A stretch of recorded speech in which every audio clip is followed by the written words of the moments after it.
Hello, everybody. Long time no see. We're back from the holiday break. It feels good to be back in the studio shooting with the boys. Welcome to Frame Trap. When I say the boys, I am, of course, referring to Michael Huber. Yo. And Bradley Ellis. Hey. Looking dapper in that jacket because it's cold. Yeah, I don't here. think people have been in the studio for a long time, so we came in and it was much colder than it usually is. Icebox. Yeah. Mr. Freeze. Mr. Freeze. If Mr. Freeze froze you to death, would it be an honor? I'd want him to just freeze my legs, though. And then I slowly freeze out. You know, when he freezes people's So you want legs the and most painful death possible. most painful. You And You don't don't want to be encased. And then it gives a chance to be rescued by Batman. You know, he comes with like the thermal, like Yeah. Would you be happy if Mr. Freeze like flash throws you entirely, but like his wife, he just kind of kept you preserved? Like he honored you as like a living art piece? I'd be nervous. I don't know. Like, what if the place gets like shut down?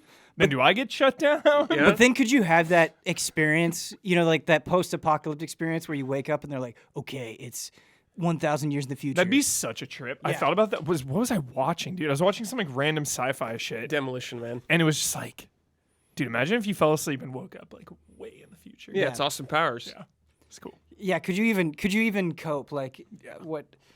Station 11, that's it. The show. Crazy shit would be going on. Of course, post-holiday break. I haven't seen you guys in a long time. How was your break? Good. We still worked, kind of. We were the skeleton crew. Yeah, you were the skeleton but crew. It was still nice. We got some time off. Yeah, dude, relaxed. Yeah. I relaxed. Mhm. I played less games than I thought I would because I was Yeah. just watching so much TV and movies and stuff. Dude, same. Yeah, there was just so much, man. Before the break, I was like, okay, I'm going to play all these games. And then it got to this point where I was like, actually, the thing I need to do now is not play games. Yeah. I have these 2 weeks. I need to not do that just for like a Exactly. second. Yeah. Yeah. So that was nice. That was nice.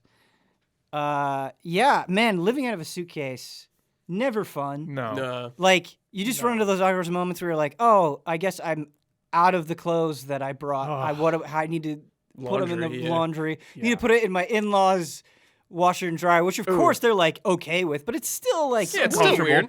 Yeah, it's still It's not home. it's not home. Yeah. It's not home. Oh man, it feels good to be back though, and you like go to your cats Mm-hmm. and they're just like all over you. They're just Yeah. like, oh, I mean, they're always all over me, so maybe it's a mental thing where it's just like, But like they're being maybe normal. you know if you're an animal, you're like maybe they think you're never coming back or something. Yeah. Yeah, I always think about like Traumatizing. what is the short-term, long-term memory for cats. I don't know for sure. Secret Life I think of I heard Pets. 3 weeks. You ever see the first one? Yes. You know The what? first one is legit good. I like it.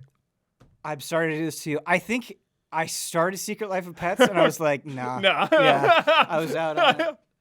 I guess it wasn't good enough for me to want to see the next one. I just saw the first Sure, one. sure. But I really like it. Because Yeah. it's that's the premise. It's like, what happens to the animals when Yeah. you leave? Yeah. It's a good premise. You know what it might be, like subconsciously, is growing up, I loved like, did you ever see Homeward Bound? Oh, yeah. And Oh, like yeah. Beethoven? Yes. So or like Turner and Hooch with Tom Hanks. I loved all of those movies. Yeah. And so I think I love the idea, but I want it to be real animals. I don't want CG animals. Yeah. I don't know if that's just like But a would you boomer want like mentality. CG dogs talking, or do you want them just their mouths closed Yeah, like they dude, were in right, Homeward Bound? right. It's been so long. Homeward Right. Bound, they don't move the mouths, Right. right? Yeah. It's just like psychic. Mm-hmm. I think I'm more into not moving the mouth than moving the mouth badly. Sure. I think moving Yeah. the mouth badly is more Yeah, distracting. it's to me. distracting. Yeah. All right. Let's talk about games. I just learned about what these guys wanted to talk about. Brad, I am so stoked because it's been weeks. You said I'm bringing Shin Megami Tensei 5 to talk about. Mm-hmm. Did you finish it? No, Okay. I'm only like 6 hours in Okay. because I was playing other stuff, but Yeah. I've been playing. Past Yeah, couple 6 days. hours is a good chunk of time. Yeah, like I have a grasp of the game now. Yeah. What do you think?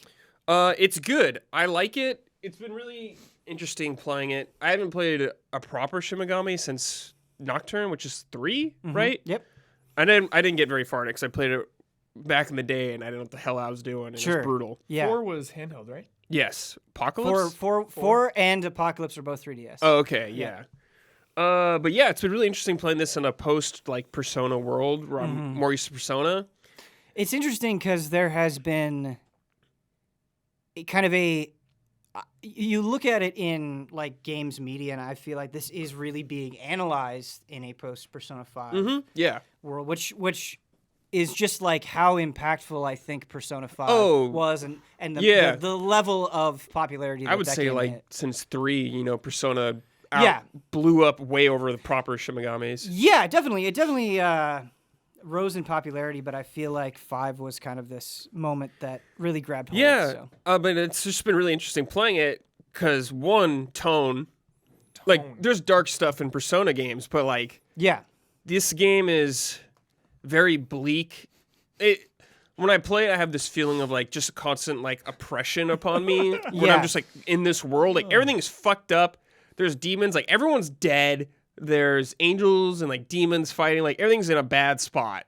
Yeah. That's the feeling I get. Like, and of course, because of the difficulty, I'm playing on normal, which is still challenging. I've died a lot. Yeah. So you definitely get this feeling of I could die any minute. I could just get an unlucky crit and everything's over. Yeah. Or It's a good feeling. what's the state you can go in where like it's like your double trigger state almost, where you get like the crit thing the and Magatsui meter. the Magatsuи, Yeah. the enemies do it a lot. Yeah. And it's like you can just die real Yeah. fast. Real fast if you're not careful. Yeah, it's funny because I think SMT5 is really a great example of how all over the map game difficulty is these days, and it was something that I spoke about, I think, when I talked about it on Frame Trap, but in the review, where I was like, some of these, mid-game bosses that I'm fighting feel like they would definitely be a final boss in Another game. many other Yeah. games, right? And so, yeah, it is, normal 'Cause is definitely very different. I do think because there's like those red eyes on the map you take out and it Yeah. reveals more of the map. I'm like, oh, this would be a boss fight in any other game because I go in that fight. That's a sick way to reveal the map, dude. A boss fight. It's like Yeah, so it's like a mini boss fight So with cool. mostly normal enemies. That's Yeah. really cool. They're what it is and the exploration of the map is great in this Yeah, game that's because sick. you have your map, but areas are obscured by sort of these checkpoints, and you go and you take them out, and then you can see more of the map. Cool. Like you could still explore in there and everything, but you just can't see. I like that. But yeah, And they're pretty tough to take down. They can be. Like, I felt like, so a lot of this game was me learning everything about how things work. Yeah. The essence, the demon essence, like you could take their essence to get new moves or like your bare stats, Right. So a lot of it was me figuring that out. Like, is this limited? How does this work? Right. But then once I grasped it, a lot of the game for me is just knowledge and understanding how things work. Yeah. And once I've done that, once I've gotten over that hurdle, things have been more easy than I anticipated. Yeah. Like finding the right combination of a demon and the right abilities with them is like a game changer. Yeah. Absolutely. That is, I think, a huge reason why I praised it so highly is I really love the idea of a combat system being comprehensive in the sense where it's like, okay, you have a lot to learn, but we promise like all of it is useful. All of Uh, it. All of it And is. every decision you make will feel meaningful, and you won't be able to make every decision at once, and so you have to make hard choices. And it's something that I think you can kind of trick your brain into thinking is true, where like you just see a big skill tree or something and you're like, oh wow, there's so much to decide. But when you actually sit there and think about it, it's like, okay, where can I apply this? How is this like actually helping me learn? What problems is this helping me overcome? And I think that's something SMT5 does really well, because you'll build a team to overcome one sort of like elemental challenge. Boss, yeah. and then you'll get to something else and you're like, okay, well now I need to completely reconfigure my team. And That's fun. yeah, it is it's super It's fun. cool. It's very addicting. It's a lot of like build up for a moment. I would Yeah. say like I spent a lot of time preparing for Preparation. this. Yeah, a lot of prep time of me figuring out stuff to get through this one encounter or something like that, which is Yeah. cool. Take your Witcher potions. I Yeah. also think the other thing that is good about it is because there are so many different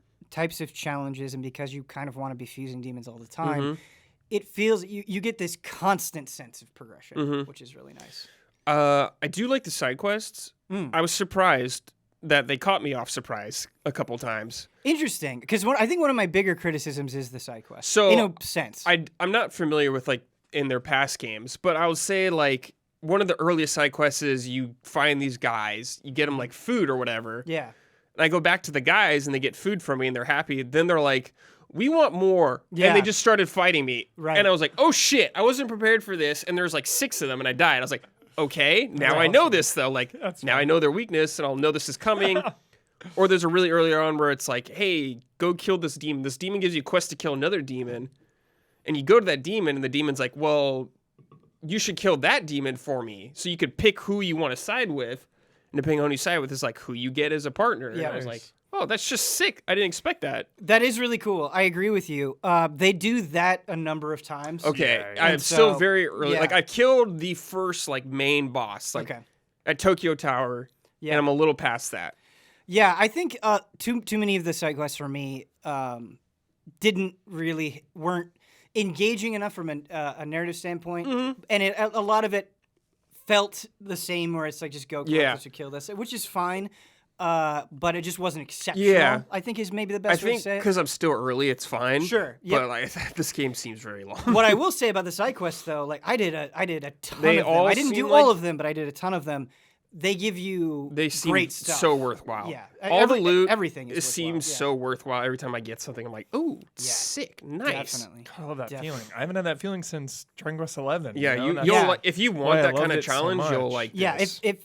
if that is what you're looking for, it's one of those things where you're like, yeah, I want to explore the map because like holy shit, I'm getting Can crazy you huge stuff. can you change difficulty any time? Only Do you get normal and re- easy, I think. But if you do hard, you can't. I think. I just stayed on normal the whole Yeah. time. I think I'm kind of reaching back to my memory. I think you can, but I am not sure. I think it's just Because it normal and sounds easy. so stupid and vain, maybe, or like weird. But like, I loved. It's just like the collector mentality. Like I loved in Dragon Quest 11 when you Yeah. Oh, do- sure. you get the little badge, or like Halo or something. It's like you get an extra cutscene. Like Yeah. I like when there is a little bit of incentive to play on harder. I don't think there is. Yeah, in that as sense. far as It's just there is gameplay. there is a secret ending, Cool. not tied to difficulty, but there is a secret ending. Cool. Which I did not know about until after I got. Yeah. Damn. Yeah. After I got my first I ending. like the story and the vibe of everything. Yeah. It's like I said, if you played Persona or whatever, then you hop into this. Yeah.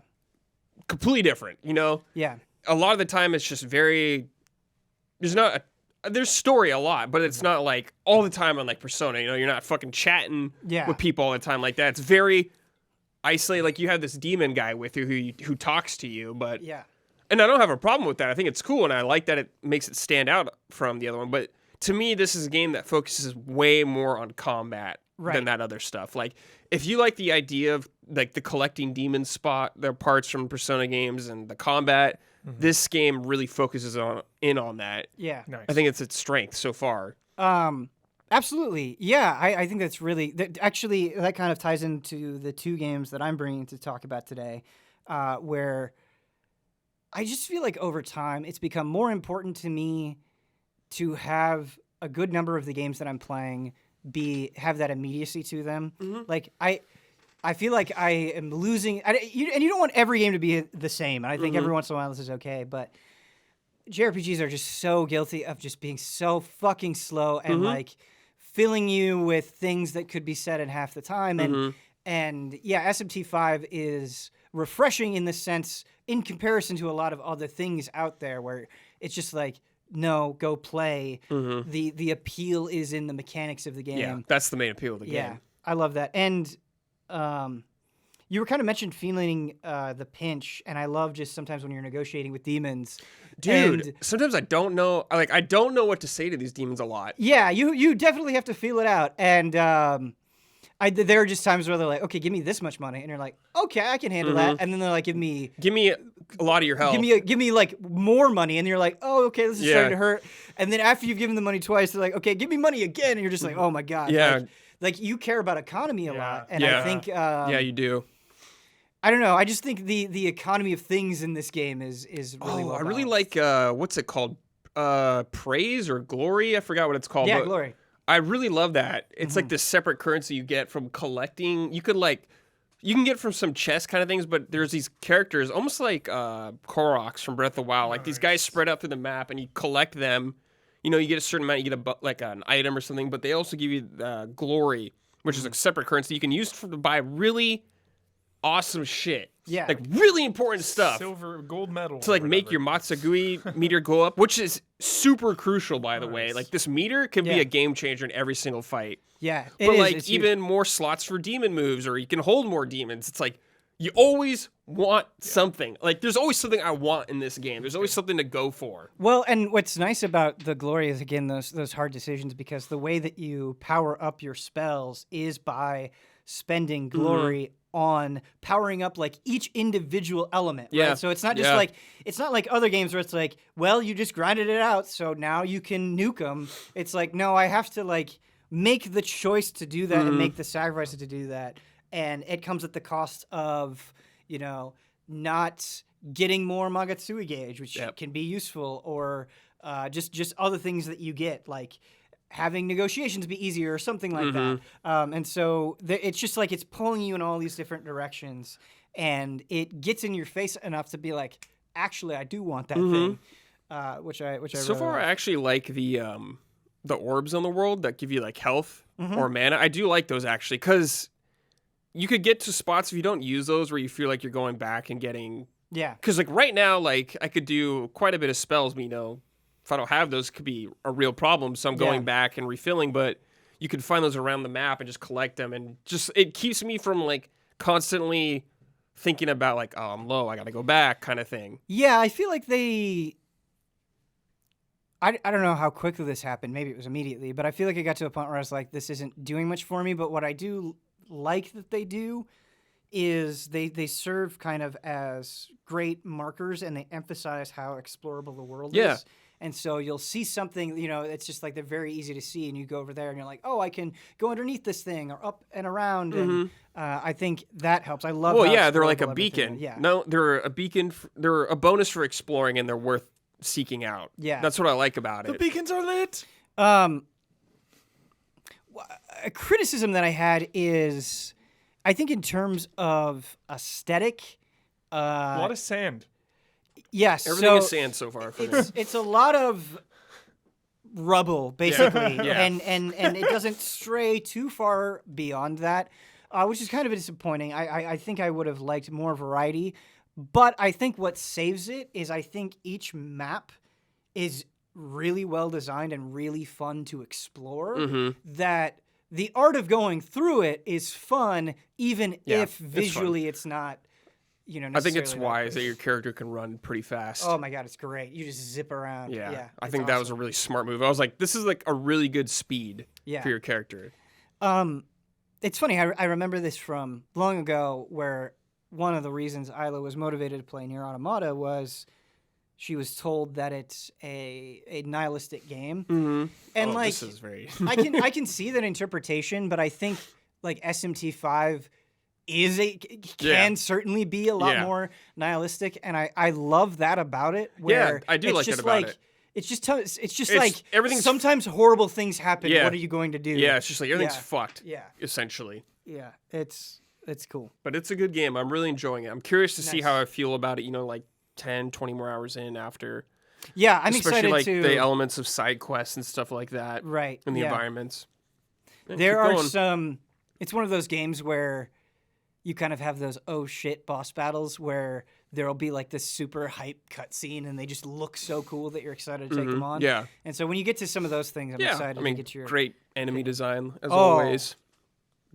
Like the your best. your character Yeah. looks sick. Yeah. Like the blade hand thing you have is sick. All that's really cool. Yeah, the character / enemy design is just chef's kiss amazing. I'm not talking about this on Frame Trap, but it's been funny because I've been dabbling a little bit with Devil May Cry 5 Special Edition. Nice. Going back and forth. And Yeah. playing these games back and forth has been the most jarring and bizarre thing ever. I'm playing Devil May Cry 5 at 120 hertz, Yeah. and it just sounds fucking great. Yeah. It looks great. Then I'm playing Shin Megami Tensei 5, and it's like Right. 30, 20 Yeah. something frames. It's It's just been like really weird. Not a where I'm like, showpiece. whoa. well, having I would say it's a showpiece, but it's a Switch game. You're getting to exactly the point that I wanted to bring up, where I definitely feel like some people have been more sensitive to the performance of SMT5 than I am, but it gets to the point with Switch games where the bar is so low. I feel like that I'm like, no, this isn't bothering me. Like this has been totally fine. It doesn't bother me, but it's just been funny noticing these things. But that you have that moment where your brain is like, what if this was a current gen exclusive? Like how much sicker would these worlds be? How much Tales of Aria's budget. Just like how far could you push this? And I think that conflict gets a little frustrating. But yeah, I mean, that wouldn't deter. I don't think that should deter anyone from playing if you're curious about this game. It looks like it has a great style. Yeah. It runs fine. Yeah. Like fine. It's a Switch game. I don't know. It's I'm not just even used to close to the worst for me. Yeah, and it's there's gonna change way for person. worse games. It's not even close for me where I would like. I didn't even bring it up in the review. Yeah, I don't think you have to bring it up. Yeah, but yeah, I mean, I recommend it. I think it's one of those games, and I feel like I've said this before, but I think it's one of those games where it's super easy to be intimidated by, but once it gets its hooks in you, I think the level of satisfaction that it brings. Like you got to be. I think if you're gonna play this game, at least on normal, you got to be okay with dying and just figuring things out. That's part of the charm, I think, of it. But you have to already understand the appeal of death. Yes, you do. Huber, really excited to get your take on this, and was happy that you played through it. But Halo Infinite campaign. Yeah. Did you play on Heroic? Yes. Okay. Yeah, Brad and I also played through 10 out of 10 difficulty. First time on Heroic. 10 out of 10 difficulty. It was just right, right? It was right. It really was so right. Really threatening bosses. Some really good boss fights, you know. Really like the boss fights. So, Brad and I talked about this. Yes. Yes and no, of course. Yeah, I feel like they maybe kind of do the same trick a little bit too often. Invisible. Yeah. Yeah. Again. I like the little AI thing that you fight. That was a cool one. You know, like the shit, you know, shoot the weak points. Yeah, the monitor. Yeah, it was cool. Yeah. Oh, I liked it. Yeah. It was fine. It was Still less different. Noticeable. Yeah. It was less fun when it appeared again, Yeah, right? sure. But yeah. I mean, monitors are just such an integral part of Halo that having them show up in the way that they do in Halo Infinite, I think, is fun. Yeah, it was really fun. I will say the game dragged near the end. You know, you're talking about you're just playing Shin Megami and you really like some things right now, but like, does it hold up over time? It was just making me realize Halo Infinite more than anything made me realize like, gotta finish a game. Cause like I was so hot on it. I was so high on it early on. I was like, oh my God, this is incredible. I haven't been this addicted to a Halo game in so long. And then by the end of it, I was just so burnt out. I was just so just the open world, I think, really burned me out. Just finding all the little, you know. Did you do everything immediately? Mostly, yeah. Okay. Or like as much as I could, and then if I was near a main objective, I would do that. You know, just kind of clean it up. You know, just all the FOB bases and the. Anytime you saw like a propaganda tower, you know, and it was just so repetitive. The environments were so repetitive. Like everything looked exactly the same. Yeah. The enemies you fight are the same. Like from point one to the end is like so similar. Yeah, I don't disagree. I don't disagree with a lot of what you're saying. And those were certainly some of my biggest criticisms. Yeah. Like you kind of keep waiting for the environment to change and then the game ends. Yeah.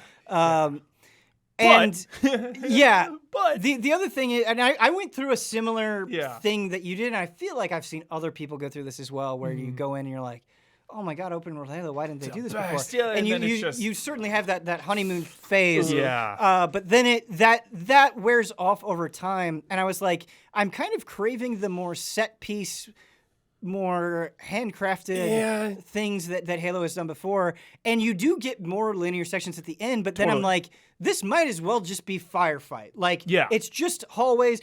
Yeah, that's the problem. Types. The linear parts are just like hallways. Yeah. What I will say... Very similar encounters throughout. In defense of what Halo Infinite does, is I do actually think that they do a good job of keeping the compositions of enemies fairly interesting throughout.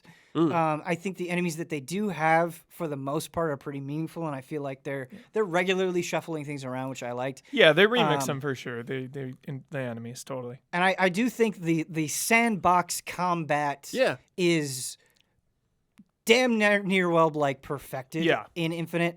There's a moment at the end where they kind of give you like this armory, and it was just fun being like, okay, I'm gonna use this here, that there, and it's just there's this feeling of because you're limited, to only 2 weapons.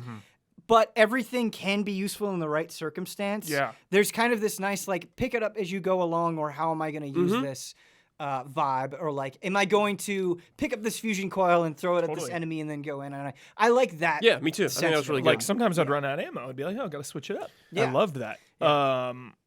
The grappling hook is the best mechanic of 2021. It's so good. Yeah. Yeah, It was my favorite really thing to good. do. I looked back at everything in 2021. The grappling hook was the most fun thing to do. Just the skill that you need to kind of use it. Right. I also liked that it was really forgiving. Like, if you wanted to climb up a giant mountain, You could. just spam it and Yeah. get a little higher, a Yeah. little higher, a little higher. So it was like this really nice combination of this thing is so easy to use, but also you can get really good with it. I love that one of the upgrades is like reduce the cooldown of the grappling hook. Yeah. And like on paper you're like, okay, whatever. And then like in practice you're like, this is transformative. Like I can do Just shooting it like at the ground in front of you to pull you. Yeah. It's just like, Yeah. oh my Yeah, God. it feels so good. I think And then the punch, dude. The yeah. freaking Oh, the punch move. the punch is amazing. It's the best. The punch is amazing. Yeah. I am with you 100%. What I love about the grappling hook is I feel like in games you have things that are just so sectioned off where it's like, okay, this mechanic is really useful when you're exploring. These mechanics are really useful in combat. You have your guns and you have your tools, essentially. The grappling hook is just as vital in combat as it is in exploration. Yeah. It's just like this... It's almost like the portal gun in the sense where it's just like the whole game works around this thing in a really cool way. It's the equivalent of the glider in Breath of the Wild. It's like, well, this has to stay forever. Yeah, I would say even like more profound in terms of like. Oh, because you can use it in combat a lot more. Yeah. But I'm just saying, it's like that feeling of like, Yeah, I can't go back. You can't now. go back. Yeah. Right. It's like Can't go back. the next Halo. You If need it doesn't the have a grappling hook. Yeah, it's like, or what's just the like point? you have to know like at the office of 343 the day that they made it testable for you to hijack a Banshee with a grappling hook, they were dude, like all day. high-fiving. Yeah. and- Yeah, that's fun. I'm surprised. Wait, first shout out to the audio people because they made it. When that thing is like coiling up or like retracting, it has this like heavy sound. It adds weight to the grappling hook. Like the sound makes it seem heavy duty. So I just want to give a shout out heavy there. duty, baby. Fuck, what was I gonna say? I was gonna say something. Shit, I lost it. Something about the grappling hook. Just okay. being so badass. Yeah. It's just so good. But yeah, I enjoyed my time. The story was okay. I want to talk to you about the story because I Yeah. have very Well, mixed because feelings. as you well. were I love you were that bigger on the Halo story than we were. Yeah. Loved the pilot. Echo 216. Obsessed. Obsessed Like- with him. Love the pilot a Yeah. lot. Yeah. Loved him so much. And I love Loved- that he doesn't go the way that I expected him to go. Yeah. Yeah. Absolutely. That's all I'll say about that. Yeah. And I loved the villain's voice. Yeah. After him, he drags out his words so much. Yeah. take 5 minutes Yeah. to say it. Great voice. So anytime he spoke, I enjoyed listening to Yeah. him. Yeah. What he was saying was all just convoluted, whatever, like prophecy, Yeah. birthright, tribal this, tribal that. I really like the idea of the Banish, right? Conceptually, where it's like, okay, like the Covenant, which was this super religious group. That's what we were following before they led us astray. We're going to reject that. We're going to stand on our own 2 feet. But then there's irony there, right? Yeah. Where it's still like, you're still kind of pulling the same tricks where you're still organized. You still have this iconography. You still have kind of this rigid system of belief. And it, like, I think that irony is really interesting. And it's like, is this type of organization inevitable? Like, I think there's interesting and complex themes that they could have leaned into a little bit more. Absolutely. Yeah. I will say, as someone who doesn't know the lore beats that well, I liked the smaller John moments. Master Chief. Yes. I thought he was the best he's ever that's the been. best he's ever been. I think he's the best he's ever been. Connected with him more than I ever had. I thought he was like funny. He had a really dry sense of humor. Yeah. It didn't wear off. It wasn't forced. Like he said some really funny things. He talks a good amount. Yeah. Like Master Chief talking too much, I would not be into. But he talks knows when to about- be quiet. Yeah, for sure. he does. I think Master Chief gets more impressive the more you think about it, because you have this character that a huge part of his appeal is being a super soldier, right? Like, I'm going to give the Covenant back their bomb, right? He's this larger than life figure. And so it's like, okay, we're going to have him be more introspective. We're going to talk about guilt. We're going to have him doubt himself. We're going to, all of these things. We're going to have these kind of moments of pause. I can see, like, as a writer, how tempting that is, and you way overdo it. Where it's like, everything that he's doing doesn't feel like this is what this character. You want him to do this, and so they're forcing it. But they never lean into it too much. Like, they really show a strong understanding of what has made him so enduring and popular. And I think that is super important. Totally. What did you think about the weapon? The weapon was fine. It's whatever. I liked the perspective stuff. The just like getting really in there, like her being kind of small and Master Chief like standing over because she's just like a little AI hologram, Yeah. So like those moments were cool when it was from her perspective and like seeing Chief all big. Yeah. I liked that. There were some cool moments, I will say, between the two. Yeah. And they had a good relationship, I will say. Yes, I agree. They had a solid relationship, sure. But my brain does that thing where it's like, yes, they do have a good relationship, and yes, she's technically different, but she's not. so intentionally, it's so intentionally evocative of I just Cortana. like- It almost kind of feels like a Force Awakens moment where you're like, am I enjoying this because it's good, or am I enjoying this because it is repeating the beats? It's just like, to me, it was just like, still doing this? Yeah. Yeah. It's Like this game, like I really like the game. To me, the story, it felt like they didn't know what to really do. Yeah. Well, it seemed like when I visualize the story, I just see a broom sweeping. That's what I see, because it's like the story of this entire game was like, we're gonna wipe the slate clean. Yeah, we have a you're new right. launching point. we We have resolved Halo 5. Yeah, that's true. This felt like a chapter 0. Yeah. And I'm really Fair. excited to Yeah. see where chapter 1 is gonna go. Yeah. Totally.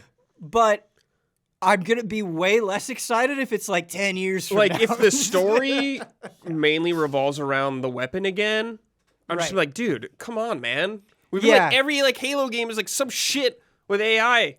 Yeah, I don't know. AI is so crucial in that universe. Yeah, but it's always the one with I know. Chief I know. every time. I know. Yeah, they're Like they gotta Yeah. learn. I don't know. Maybe learn something from like Mass Effect. Because I feel like Mass Effect does a really good job of bouncing around with storylines, but they all combine into one satisfying thing. Like you go to a different planet and you get in a new mission, but like it kind of is connected to like the overarching. yeah. Now, you see different species and different problems, and The only thing Halo is always like the one. But Halo's thing. not like an RPG though. Exactly. That's- exactly. That's why I think the ideas that Bungie had with ODST and Reach were so awesome, Yes. because Yeah. you think about Reach, right? And you see this in Halo Infinite, where it's like, okay, Master Chief like always survives. He's a superhero. Yeah. And in Halo Infinite, you come across like all these Spartan bodies, Yeah. all these dead UNSC soldiers. Powerful moments. Right. Yeah. And like Yeah. it's like there is a war going on, and that means people aren't making it. And I think that was what's so cool about Reach, is you kind of got to experience that firsthand. And so I would love different sides of it to kind of flesh it out and put things into perspective. Absolutely. Yeah. Two things before I forget. One, the grappling hook. I kept expecting him to have, and I demand that he has it in the next one. Fucking Doomslayer blade. Why do you not have that, Master Chief? Why do you not have a giant blade on your armor? You totally would. Well, then what do you do with the energy sword? Yeah. It makes it redundant. I know. I know. I had that thought too, but it was like, Yeah. it'd be so proficient Like- if he had grapple. Like, I don't want him God. to be the Doomslayer. I though. know. And I get what you mean, because like I fucking love Doom He's a Eternal. weapon. He would have Yeah. like. I feel like he would have one. I feel like Halo's is sort of arena, like pick things up off the ground in nature comes from this like such old school mentality that like in 2022 it feels fresh because it's not like here's your loadout, dude. Yeah, You have yeah. everything on you all the time, which I think that's great too. I'm not saying that should go away, but I think them leaning into the Halo-iness of it Totally. it helps it stand out. Yeah, running out of ammo was a treat. I was like, oh shit, I'm out. I'm dry. Yeah. And then my favorite thing other than the grapple hook by far, I did it almost every single chance I could. Getting a Razorback, filling that thing up with like 5 Marines, driving into a base, and it's just so fun. Like, Yeah. oh my God, those moments, dude, where they all just pile in. You've got your RPGer in the back, you got your sniper, like. Yeah. Their banter was on point. Oh my God. I kept hearing like new dialogue even at the end of the game. Yeah. And it was just they did a poor job of like following you.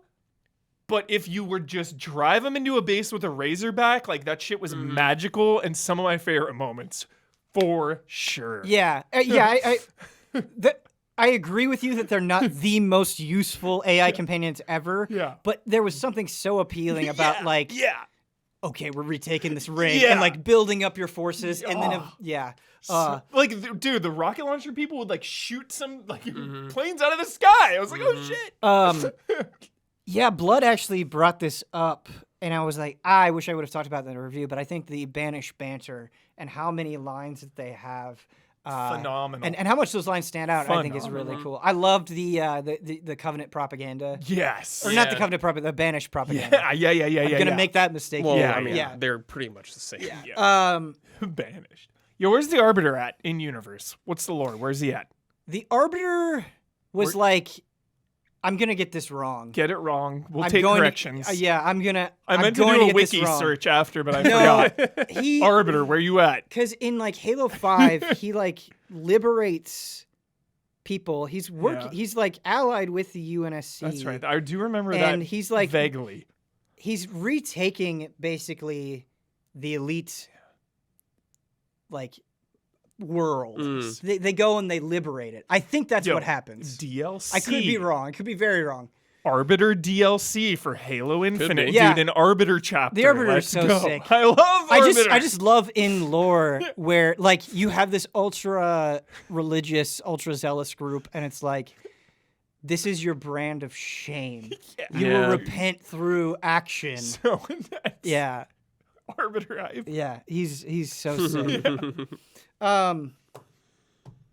Fuck, I was gonna say something. What was I gonna say? Oh, something else that I love that they certainly didn't have to do is I think with Halo, part of the appeal of it is you have those moments where you kind of feel like a god. You know, when you get that sniper rifle, when you really get that do. rocket launcher, Ben, or whatever. It does such a good job of making you feel that way. Yeah. It's so empowering. Yes. But like I could see like as a designer where you can be like, okay, this is too strong here. We need to turn it back.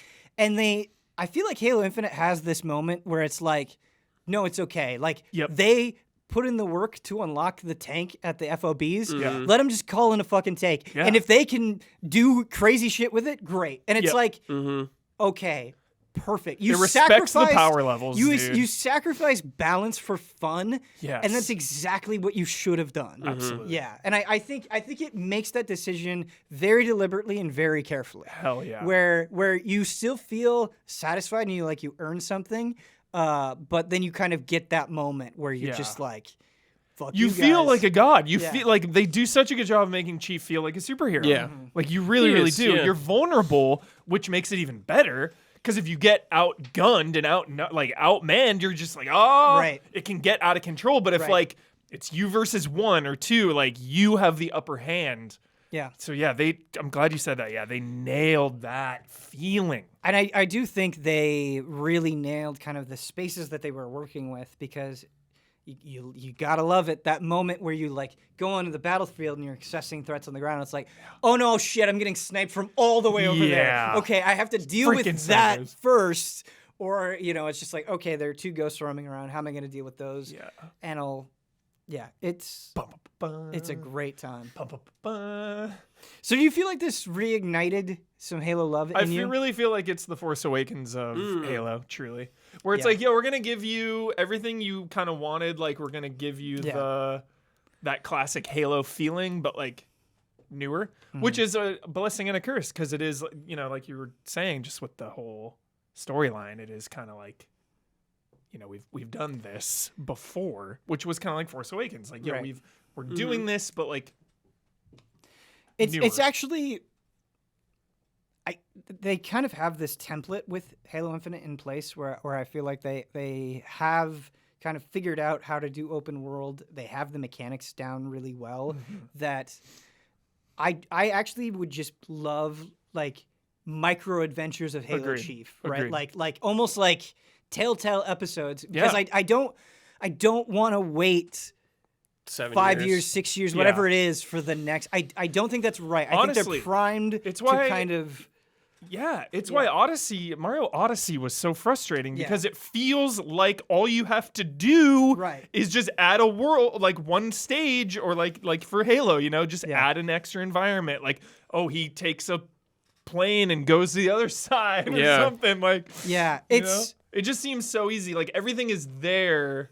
I don't want to say it's easy. Of course, it's not. right. But like, all the resources have already been built. You have the, You have the framework, blocks. you have Yeah. the building blocks, and now just put them in place. Absolutely. Yeah. Mario Odyssey is such a brilliant comparison because Everything's right there. the common criticism is like everything is rehashed, everything is melted to death.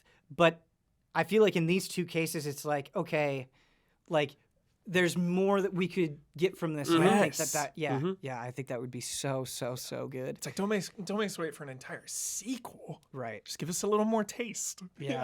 Yeah. Well, it seems more possible than ever. Yeah, I hope Halo's so. model, I guess. And now. the name is Right. Infinite. Infinite. And I mean, they are, you look Yeah. at the multiplayer side and it's like they have all of these events planned. And, yeah, and- that's forever. yeah. So that's going forward. Has playing the campaign sort of excited you for multiplayer at all, or A little bit. I'm kind of waiting for more with the multiplayer.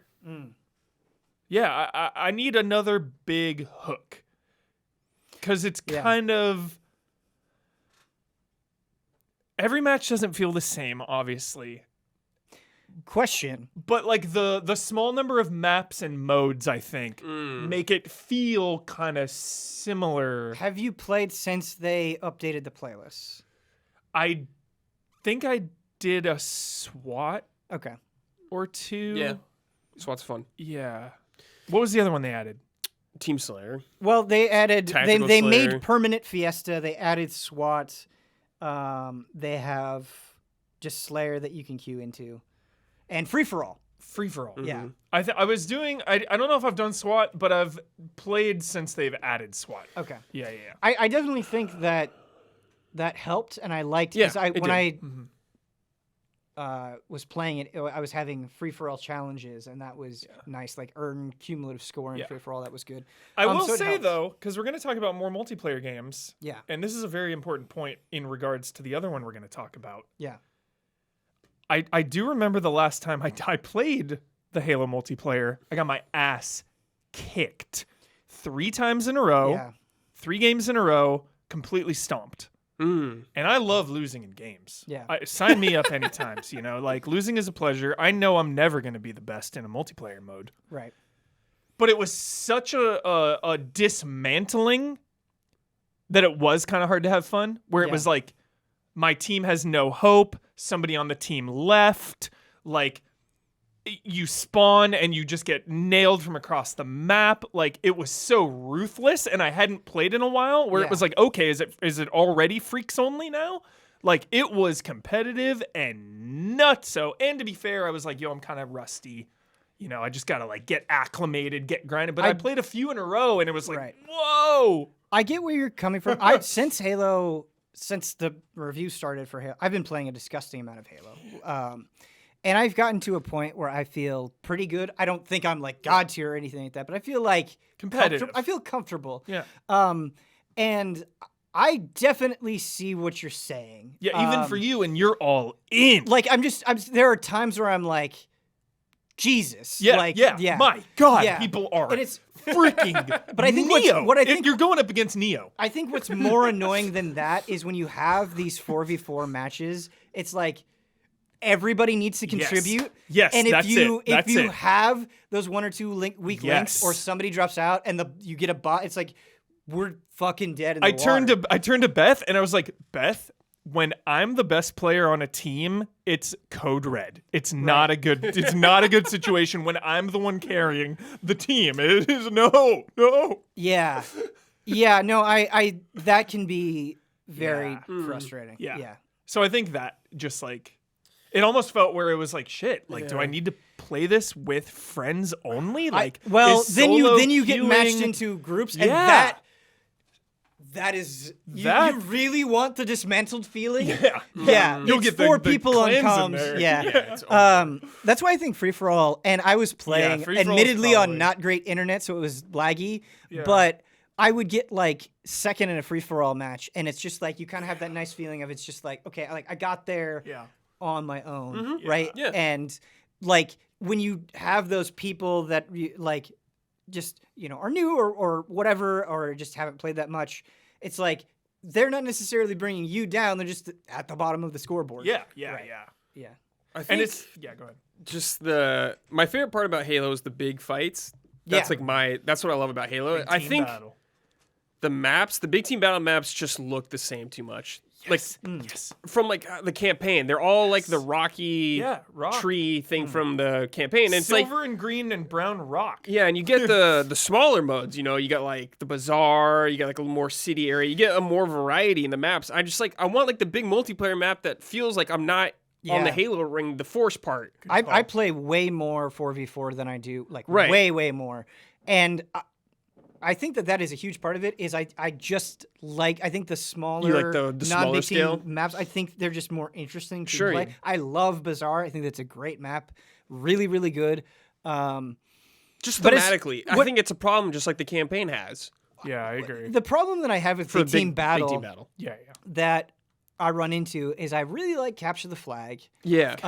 But I get like stockpile, and it's just not fun Weird at all. mode.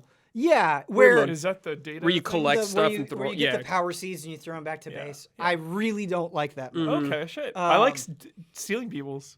Yeah, stealing's fun. That's It's cool you can do just that. when you have those bigger teams, I feel like I get into those matches where I just blanked on the name of the mode and I just Stockpile. said stockpile. Thank you. I feel like I get into stockpile matches where you just have a certain percentage of people like not play the objective at all, and they're like, I'm just gonna run around this big I map know. and play. And so you Yeah. run into situations where like I've just had stockpile matches finish like immediately because one team was like, okay, we're actually gonna go get They the need a seeds. big team Slayer Yeah. mode, separate mode. To isolate, because you can get Slayer in Big Team. Yeah, Battle, but they need it it isolated, from- just like they did with 4v4. Yeah, I think breaking it up and just have people you play. Because if it was like capture the flag or even total control, Yeah. I would do. And that it's like more if they're worried about people just playing one mode, if they're worried about everyone just doing big team Slayer, like, make it so you get a bonus if you do that mode once a day or something. That Yeah. specific mode if you want people to play it. I do think events really help with that. So Yeah. just today, they're continuing the saw Fracture Tenrai event, and it's like that's a Fiesta-based event, and so it's like, Maybe I'll okay, I'm hop gonna in. play a lot of Fiesta because I want those items. I think that's a good way to do it. Mm-hmm. Kind of emphasizing different modes with each event. Like, I want a big team battle event, right? And it's just like, okay, for that week, I'm gonna focus on big team battle. Yeah. I think that stuff's really good. Yeah. Do you see the guy that won 100 in a row? You see I that? heard about that. In ranked? Yeah. Wow. Maybe ranked. 100 matches in a row. Holy shit! It's Or I insane. think it's free for all. 100 free for alls. Yeah, I think it's free for all. Yeah, 100 Nice. free for alls in a row. That's crazy, yeah. And he was doing it was the best part. He has this thing. The Oh, repulsor? Yeah. Yeah. And there's that map where he would bait people, he would shoot to pop up on the radar, and they would like drop down to come get him, and then he Yeah. would just push them off. So he just kept pushing people off over and That's over and funny, over yeah. and over again. Some of the Fun design to watch. of the map, there are these little touches where you're like, oh, I love what you did Yeah. there. There's one where there's a repulsor right here and a ledge right here, and they're like just begging you to do it, and to just like hide and push Yeah, that's like, awesome. They know exactly Yeah. what they're doing. The game that I'm gonna bring, I played it for 2 hours last night, and I cannot wait to play more. One that like it's one of those games where like you hear about and you're like, oh, people keep saying this is good, and you kind of like file it into this like list in your brain, like, I want to get to that. Yeah. And then when you do get to it, you're like, like I wish I would have played this way sooner. It's so cool. And that is Inscryption. Nice. Oh yeah. Have you played that Not at all? yet. It's installed. I'm right. Before Goaties, I will. It is such. I mean, I'm 2 hours in, so keep that with a grain of salt. But first impressions are just so captivated. And I feel like you get this with indie games more so than AAA games, where you're like, how did you even think of this? Where it's like both right? so simple yet so, and that simplicity I think almost betrays how genius it is, because what it is it's a deck building game where it's this really cool system that in some ways is favorable to Magic the Gathering, and like it has all of these rules. Like you have this giant rule book and you can scroll through and it's like, okay, this is what this symbol means, this is what that symbol means, and it starts out pretty simple, but it really ramps up over time. And just the card game aspect of it is so much fun, because it is also this roguelike card game where you're going across the map and it changes every time. And so you land on it. So Slay the Spire, think of that. Yeah. And you get to make interesting decisions. And the flavor of it is so wonderful, because you'll get to like a campfire and there'll be all these like figurines that are meant to represent people in sort of this role play, and Hand of Fate style. And they're like, hey, do you want to power up a card? And you're like, yeah, I'll power up my wolf. And then you like leave, and the text is like, they started to look like they were hungry, and they they're insinuating that they were going to eat your creature man. or whatever. And that has been so fun, and it has this really neat mechanic called a death card. And when you fail and you die, it will randomly be like, okay, you get to take the cost from one of these things. You get to take the health and power from one of these things, and you get to take the like special attributes from one of these things. And you go, and it's like, put your name in. So I have the Ben card. Nice. And when that shows up, it's like, oh, okay, this is something from a previous run that is now helping me. And I think I got somebody else's death card, so I'm not sure how that works, but that thing's been doing work for me. Nice. And when you're going through, the way that it calculates damage is when you hit the other player, gold teeth go into this scale, and you have to tip the scale all the way down. And they're like, here, use these pliers. It'll tip the scales in your favor.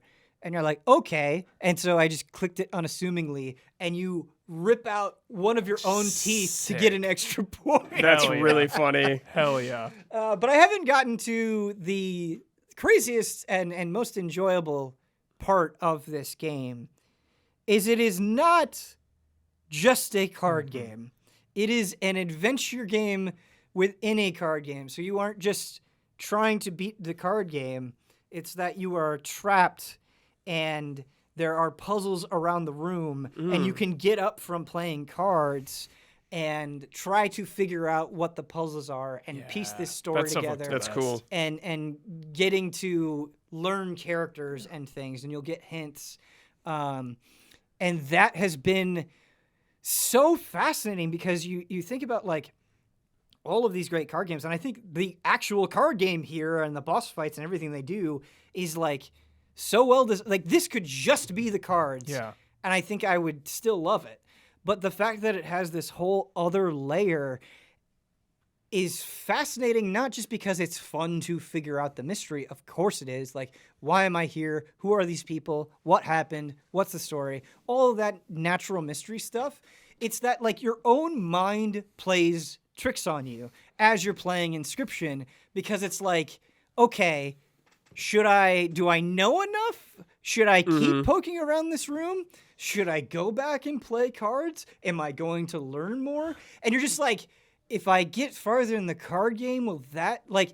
And so you there's like this sort of implicit self-doubt that's so much fun to work through. And they definitely nudge you in certain directions. But I think just like kind of the dual nature when he's like, yeah, anytime the map is out, like you can get up, and you're like, should I be getting up? I love that conflict that's that cool. it has with it. Ben, what scares me is every time I play a card game, Hand of Fate 1 and 2 are two of my favorite games ever, and Slay the Spire. Never beat any of those games because you just hit a brick wall where it's like, okay, well, you just didn't draw the cards. Or like the difficulty always gets so insane and so punishing. Like, will that happen in Inscryption? Like, are there like you were talking about the Ben card and stuff, are there permanent ways to get stronger to overcome those things? Because with Hand of Fate, it was like, okay, well, you can go into the fights, and then it's like a actually combat. Like, okay, if you're skilled enough in combat, that can carry you a little bit. But then it's like, okay, well, I just didn't draw the right cards, or like the enemy drew some bullshit, or like I got unlucky. Like luck is such a huge factor in these games, and that can be just so disheartening and frustrating when I play it for so long, and then just like, okay, I gotta go back to the beginning. So are there ways to like combat that? It's a very tricky question to entangle, because I get where you're coming from, and there have been times in Inscryption where it's like, I just don't like my deck. I just built a bad deck. I'm not doing well. I didn't draw good cards. That's absolutely it. But I will say part of the fun of all card games is hitting like that. I got this card, this Casey card, and I'm like, I assume this is from another player. I don't know. And I just was able to upgrade it and put this like unkillable thing on it where it's like, if I draw that, I will fucking destroy. Like, it's so powerful. Nice. And so you definitely have those down moments, but on the same side, fate kind of intervenes. Do you keep those cards forever? The like Ben card and stuff? Well, you make a new death card every time. Okay, I think it refreshes. Cool. It was, oh man, I just want to bring this up because it's so cool. But there was one attribute that my card had, and I looked in the rule book, and there was like ink covering it, so you couldn't see what it did. I'm like, what does that do? And then I'm like, oh, based on the icon and how I played, I'm able to pick it up over time, and I that was fun. But your question of like feeling defeated in a card game, I've definitely had that feeling. Yeah. What I would say helps here, at least so far, right, is in card games. It's just like, well, just start back at square one. And when you die, you do start over here. But you also have that moment where you're like, I'm sick of cards. And you just, like, that's good. Back up from the table. That's cool. And you have this adventure game. And so it's like, if I make progress in the adventure game, that is its own separate thing almost. Not separate. That's not a good way of saying it. But it feels a little bit different at times, I guess, than... Not that there are cards involved in that too, but it's so far it's been like puzzly sort of stuff, and that's that element of being able to just back away from the table. That's nice. I think nice. Is a little bit of a buffer. Yeah, Hand of Fate was so frustrating because I love those games. I never beat either one. I would always get to the end, and it was like, this is legit impossible. Like, okay, you land. I rolled this, I land here, I lose half my health. Or like, okay, I'm on this fight and I didn't have this card I needed and I lose and I have to start all over. It was like, oh my God. Same with Slay the Spire. It was insane. What is so frustrating about Inscryption is, like, I feel like I had this sense of it's more than it appears, and you kind of hear that and you're like, oh, okay. Inscryption is one of those games that I don't think will, I don't think there's anything I can say that will do it justice. You really have to sit there and be like, oh, okay. Because it's the aesthetic, it is the storytelling, it is the characters. And I think that is the thing, is I'm talking about it as a card game, but I think the things that are really going to anchor your heart to this are the characters that you meet, the story that you're going through. Nice. I think you're going to get really into that stuff. Hell yeah. Cool. I can't wait, Ben. Yeah. Before we go, I need to play it. I don't know if I'll beat it, but we'll see. I struggle with the card games, especially Right. when you have to build your own deck, man. That's tough for me. Well, It's tough. yeah, I get what you mean, Gets but tricky. it's It's not shit. like you have you get a new deck basically every time. So you're one bad run isn't the whole thing. All right. Let's jump into the sizzle. This is the first episode of 2022. And so I want to ask, and it can be anything. It doesn't have to be a video game. And again, I have this sense of deja vu with the sizzle and the HOTTAKE. I hope I haven't asked this before. I don't think I have. But what do you think will be the biggest, or maybe a better way of saying it, most high-profile flop of 2022? Think of like Cyberpunk in the sense that it wasn't necessarily the worst game, but it flopped in a lot of regards. Yeah. Flop. Oh man, that's a tough question. Yeah. Games that are coming out. I can start us off. Okay, sure. Had not played it, don't know. Extremely excited for it. Don't get me wrong. I am rooting for this game 100%. But I definitely think Dying Light 2 could be a mess. Dying Light 2. I think there's a chance that could happen. That could be a mess. Maybe. Yeah. For sure, it could be a mess. The only thing that makes me kind of confident in that game is that it's been gold for a while, and they've spent a lot of time making this game. Yeah. Long time. I guess that could be good or bad. Right. That's what I was going to say. Yeah. But yeah, I guess to see flop, man, a game. I don't know. Okay. Yeah. Kind of worried about Bayonetta 3. Okay. I think it's just been a really long time for that game. I think it's still going to be really good. But I get this feeling it's not going to be as good as people want. Maybe what they expect from the next sequel. From like 1 to 2, maybe so not that leap. Not necessarily saying like bad game, but it's just a series that has such like acclaim that it's going to disappoint. Yeah, that's what I feel like. Yeah, I certainly think that's just possible. because it's been in development for so long. Platinum Games, I feel like, is the most inconsistent big studio there is. Sure. Sometimes at top of the world, sometimes at the lowest lows, and I just wonder, man. Like what I've seen of it looks great, but I don't know.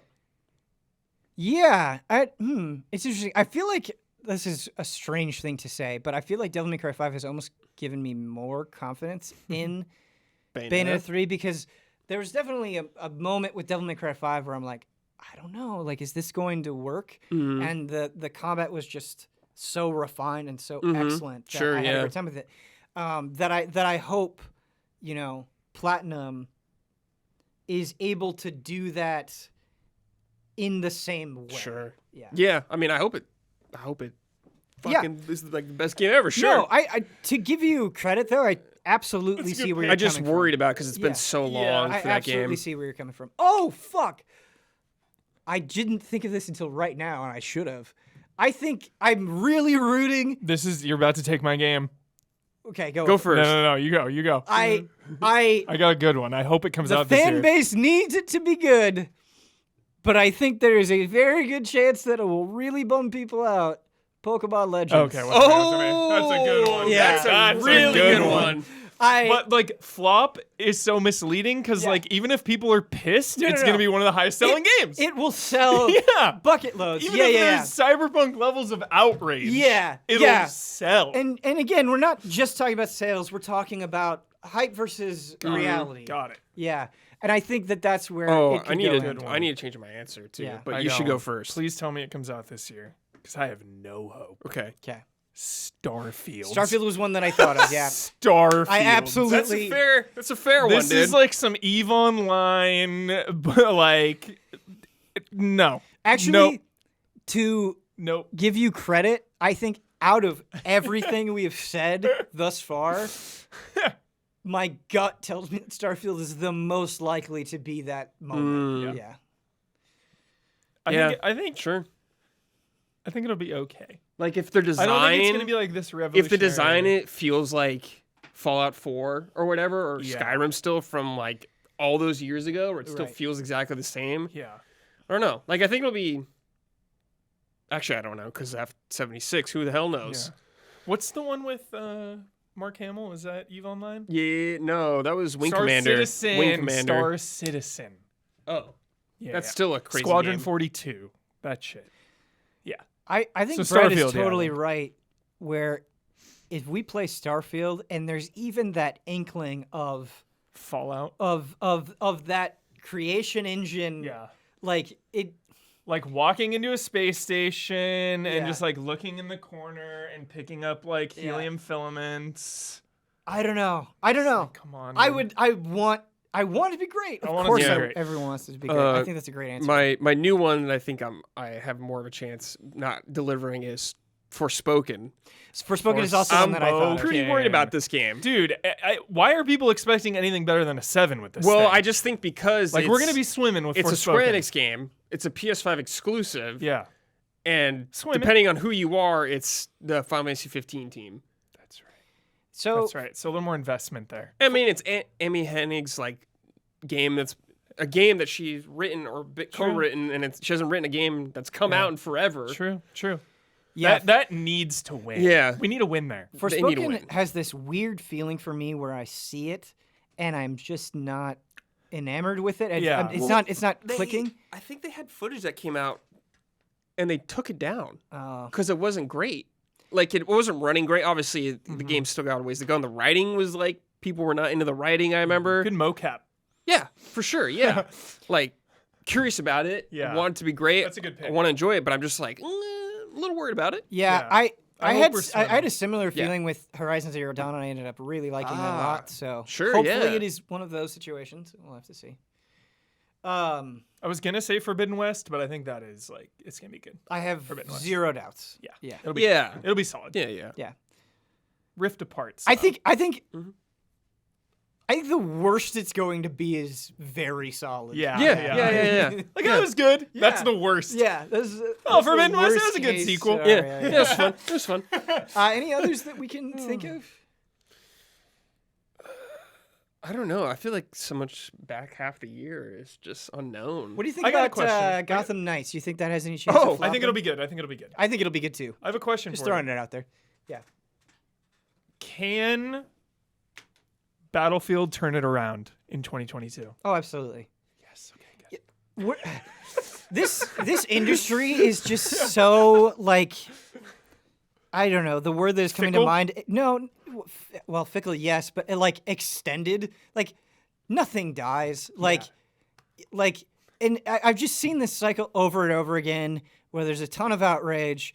And then Everyone, a ton of praise. everyone collectively forgets about it. Somehow, everyone collectively remembers it in Yeah. a year or two, and they're like, "It's great." And Yeah, then you'll get this yeah. pocket of people that are like, "It was great the whole time. Yeah. I was there from the It's beginning." literally that It's same just thing like- every single time. It's just like a program that is Yeah. just running over and over and over again. Over and over again. Yeah, Over it's- and over. What do you think about Stranger of Paradise? Oh, Is that this year? Yeah. Stranger of Paradise is Swimming. a hard.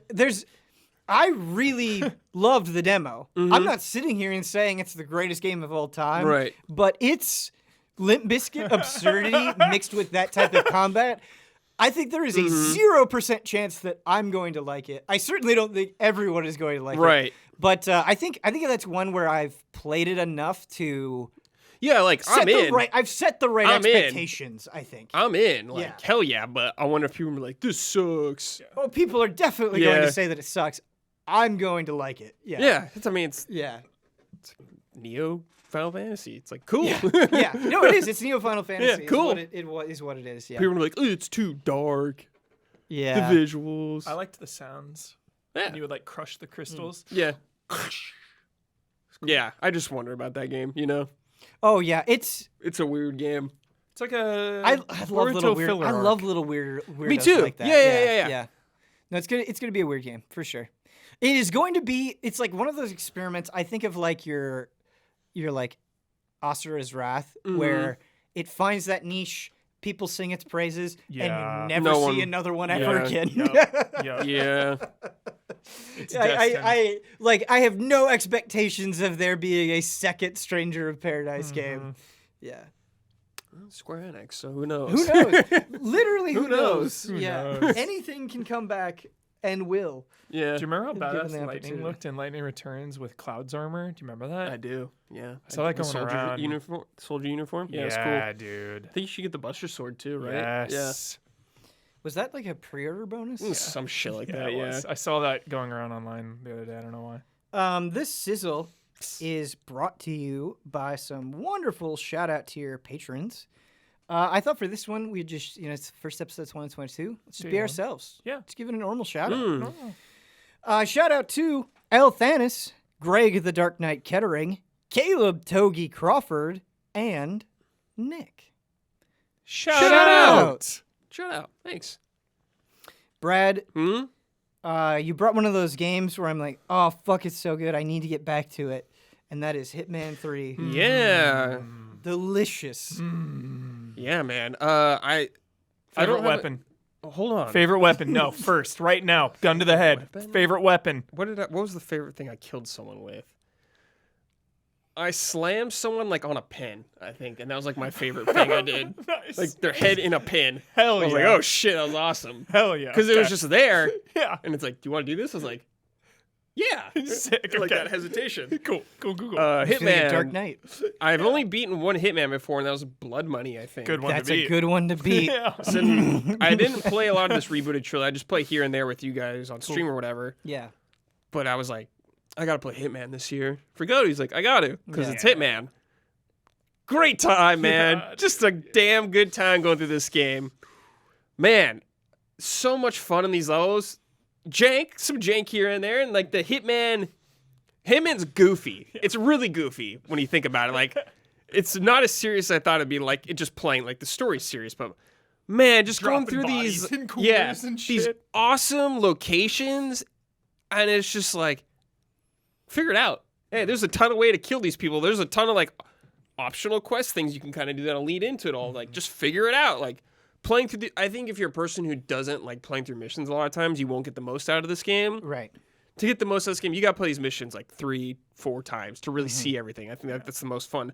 But just the amount of options I had, as a feeling as this killer stalking my prey, I was like, this is sick. I just love figuring this out and like fumbling my way through a mission, then a kill, like strangling someone sees me, I'm like, oh shit. Yes. You like shoot him in the head real quick. Probably one of my favorite things ever is in a Hitman game getting caught moving a corpse. Yeah. That is just Yeah. the best feeling. Like, You're sometimes- just, I love- you're just like Yeah. I love the body found. Yeah. And it shows the like little it doesn't camera. happen immediately, and you're just Yeah. like, oh shit, that's all the way back there. yeah, it's like, oh, I didn't hide it well enough. yeah.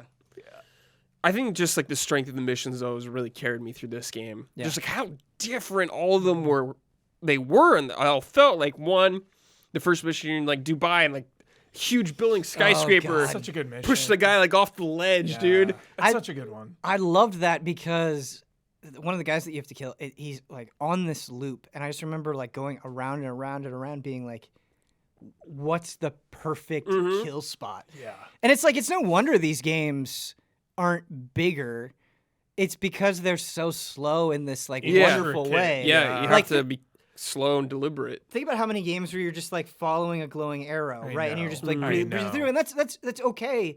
But like in Hitman, it's just like, I have to soak it in. I have to find that one window. I have to You become really so gotta familiar get in the with my space, immediate yeah, surroundings. Yeah. and just piece things together slowly. But then like my favorite mission, which the next one that everyone loves, is like the mansion. Oh, it's so with good. the family, and it's Oh, like good. you could be a detective. One or, of the like, best in the series history, for like, sure. Disguise yourself as a detective and figure out this family mystery, like murder mystery, like putting together clues to everyone and questioning people is fucking awesome. Yeah. Or I could just go in there when they're all talking and shoot a chandelier and it kills them all. That yes, I had that exact feeling where I was just like a snail going through that mission, inching my way along, and then I just had this opportunity where I'm like, she's under the chandelier. Yeah. And it's just like all that time was nothing. Like it Yeah. just got condensed down into Yeah. this single choice in this moment. It The, was like, so good. Serial killer fantasy is that level. Crawling through a bedroom window. Finding like a hidden room. It's so disturbing. Yeah. Yeah. I think it's kind of more what I wanted out of Deathloop. Where like Deathloop, there's like a few things you could do, obviously, to like change it up, but like just like being in this space and really solving it all. Deathloop's like a completely different game, but just like figuring these things out, putting the piece together, watching them line up, really satisfying. Brad, I think you're 100% right. Because, like, the difference between Deathloop and Hitman is, like, in Deathloop, Deathloop, you're just like boom, boom, boom. No, boom. you get a silenced weapon in Deathloop, and it's like, well, I guess I'm good. Like, Yeah. I guess beginning of the that's game. the Yeah. whole game. That's the whole game. Yeah. Whereas in Hitman, it's like pulling out a weapon is such a Choice. It's a choice. yeah, No. it's such a gamble. Yeah. It is Yeah. a gamble. Yeah. Killing an innocent Yeah. is a gamble. I really like that. You know? the score you get Oh, because it's like yes. you do well, Silent and you can assassin. unlock new stuff for that mission to make it feel different. Like start in a different area with a different costume, And or you know, can one- hide a weapon there or something. And you can carry everything all the way through. Yeah. So that's cool. Yeah. Like Hitman 1, 2, 3, you can build your yeah, arsenal. yeah, it's super cool. Man, I will say though, and this isn't a criticism. I think it contributes to everything that we're talking about. There are few games that can make you feel like you're bad at games. Yeah, the way sure, Hitman does. sure. Like when you fuck up an assassination, Yeah. and you're just Botch. like, you just have that moment where you're standing there, and they're Yeah. like, "Hey, Yeah. Yeah. Yeah. The last what are they called? Elusive Target we did when we streamed it. And I was like, what? Looking at the TV. There was like a TV. Yeah, you I was were like, oh, watching what are they TV. watching? And then it's like, hey. It's like, shit, dude. Fail. Oh, But I think that's yeah. great because the environments are so enthralling, Yeah. where you want to explore everything. I wanted to see every inch of all these spaces I was in. Well, and it's not just like you're moving around to different like chessboards. Yeah. You get different little stories depending on where Yeah, you you could explore, like and learn that's a little so more about sick. this area, these characters right here, and it's Yeah. like, man, it's super good. Mm-hmm. Got me really excited for their GoldenEye game or their Bond game they're gonna do eventually. Yeah, like I be imagine different. Hitman, It'll be but different, but- even a little more action. Yeah, it will be Because more like action. the shootouts in Hitman they're are poor. They're poor. They're not poor. great. They're poor. They're not about The the game. gunplay is not the best part of Yeah, the game at all. It's poor. It's whatever. It's serviceable, but it's poor. well, yeah, I'm not disagreeing with you, and I don't want to make the argument it's like it's bad on purpose, but I think that's actually a criticism that you can apply to Deathloop, where it's like I can be so accurate and so lethal, and these guns are so good that I feel like I'm kind of circumventing cooler options. Yeah, where like yeah. Because nothing's a threat in that game except Juliana. Yeah. Right.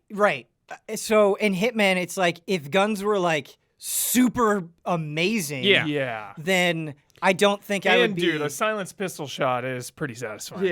I Just think, like someone's walking and you're just like, pew. I think Ben, just the feeling of gunplay in that game is not good. yeah, just the feeling. Where it's like yeah. I don't want to do it because it's not good. Yeah. Like I It's just just want to not as avoid fun. it. Like I'll It's do a just headshot every very- now and then, but It's very. There's an awkwardness to yeah, it. it's a little awkward. I mean, I would say the same about like the melee scuffles or like throwing things. sure. Yeah. I You just know, think throwing an axe into somebody's head. that's though. really fun. Just yeah. that, like, there's something so video gamey about it.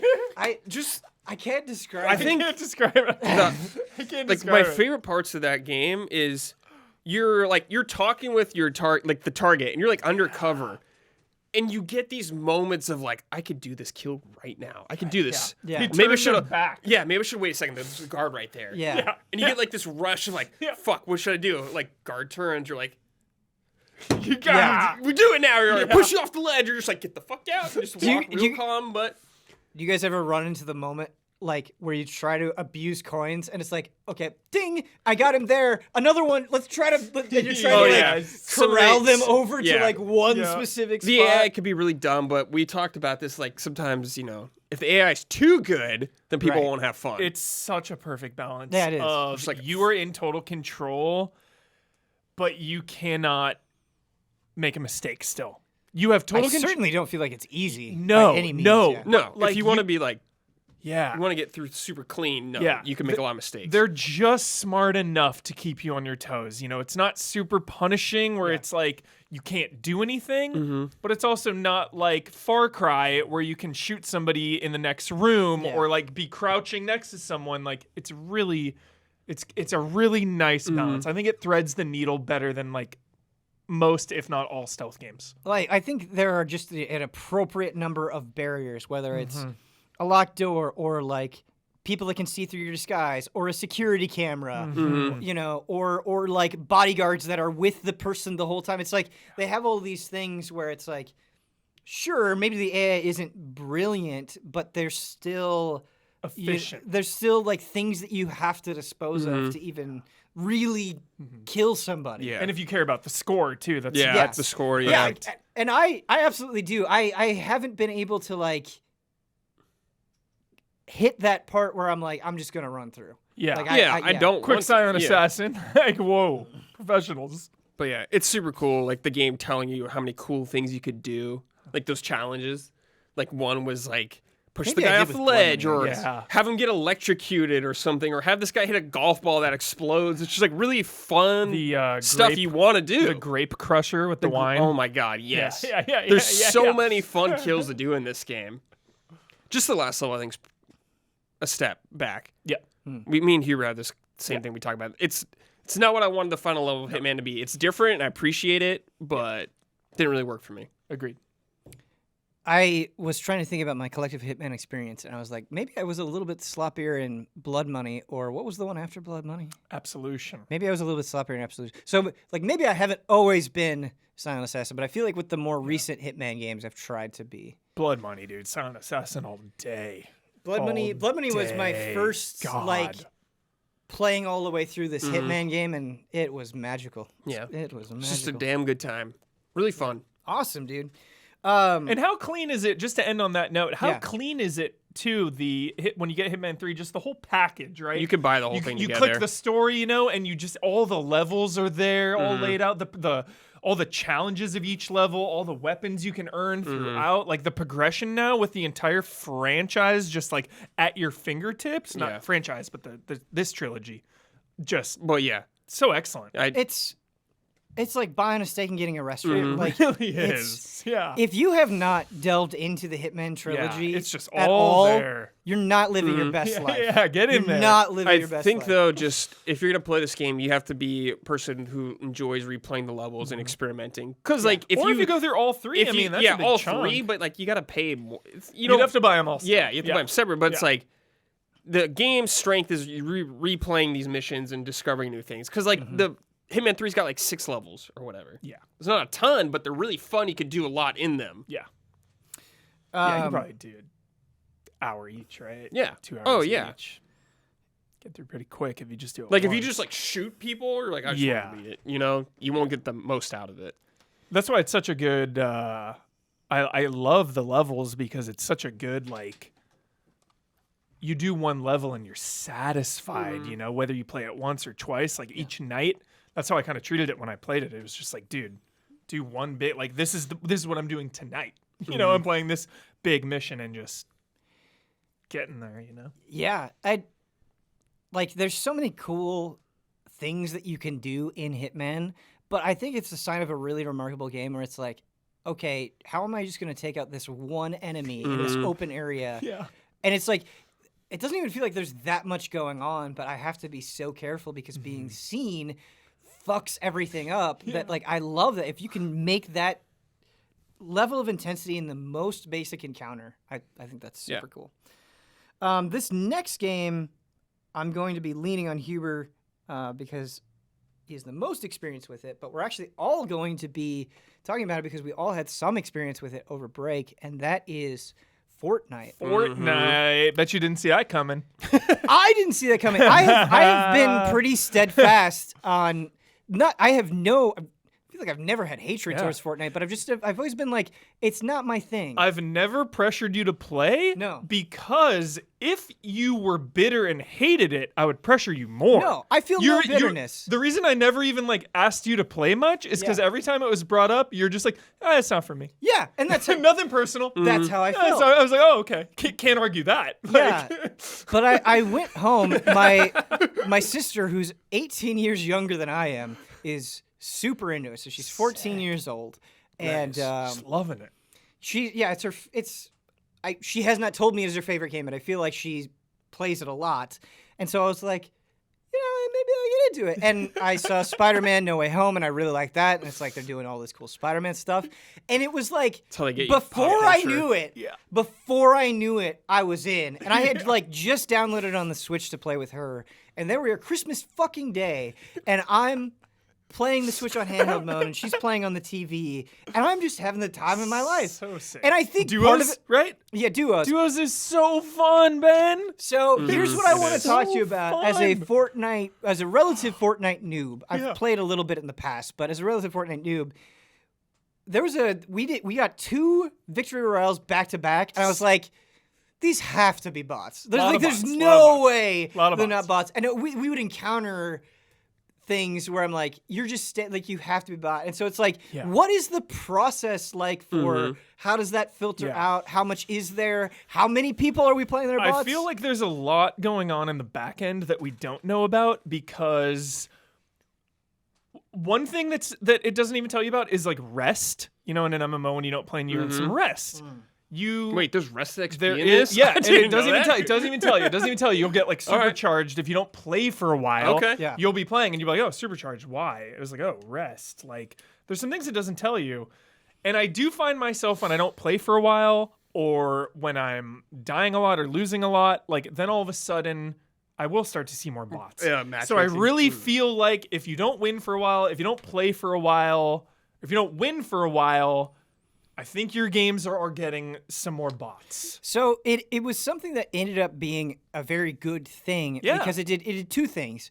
It allowed me to play with my little sister in a way that I felt like we could actually like just have fun and talk with each other. I liked that. Yeah. But then I'm with her and she's like, oh yeah, there's the Daily Bugle. And I'm like bouncing around the Daily Bugle. And then we're going to like this secret base and some agent looking dude is talking to me after I pick up a tape. And I'm just like, there's just so much shit to explore. We're driving around a racetrack. And I honestly, what it felt like, Huber, is it felt like I was going into new zones in an MMO. Yes. That's exactly what it felt like. And I'm like, I'm just having fun walking around. Yeah, You it's know? a good world just to be in.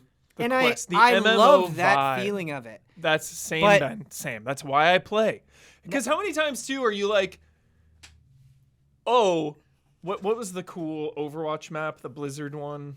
Blizzard World? Was that It's what like, it's oh, called? Blizzard World or whatever. Yeah. It's like, oh, I just want to explore and look around. Or like, fucking Call of Duty maps are so cool sometimes where it's like, dude, I just want to look around. But it's like, that's not this game.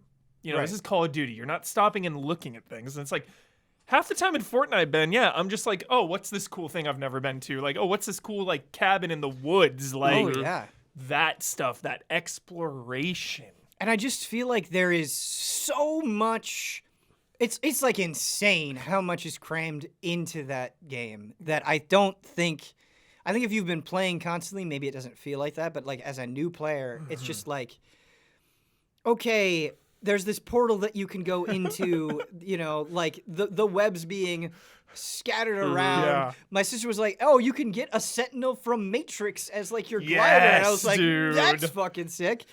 You know, and For free, that was a good free one. Yeah. man, It was. it's so crazy how quickly your brain can turn from like, oh, might as well, because I'm like, I'm having a good time. I really want that symbiote Black Spider-Man suit. Yes, dude. Battle Pass is only $9. Might as well. Might as well. You know, and it's Might just as like, you just, how quickly you get down to that point. That's what happened to me. Because my sister was like, yeah, you get V-Bucks back on the Battle Pass. I'm like, Yeah.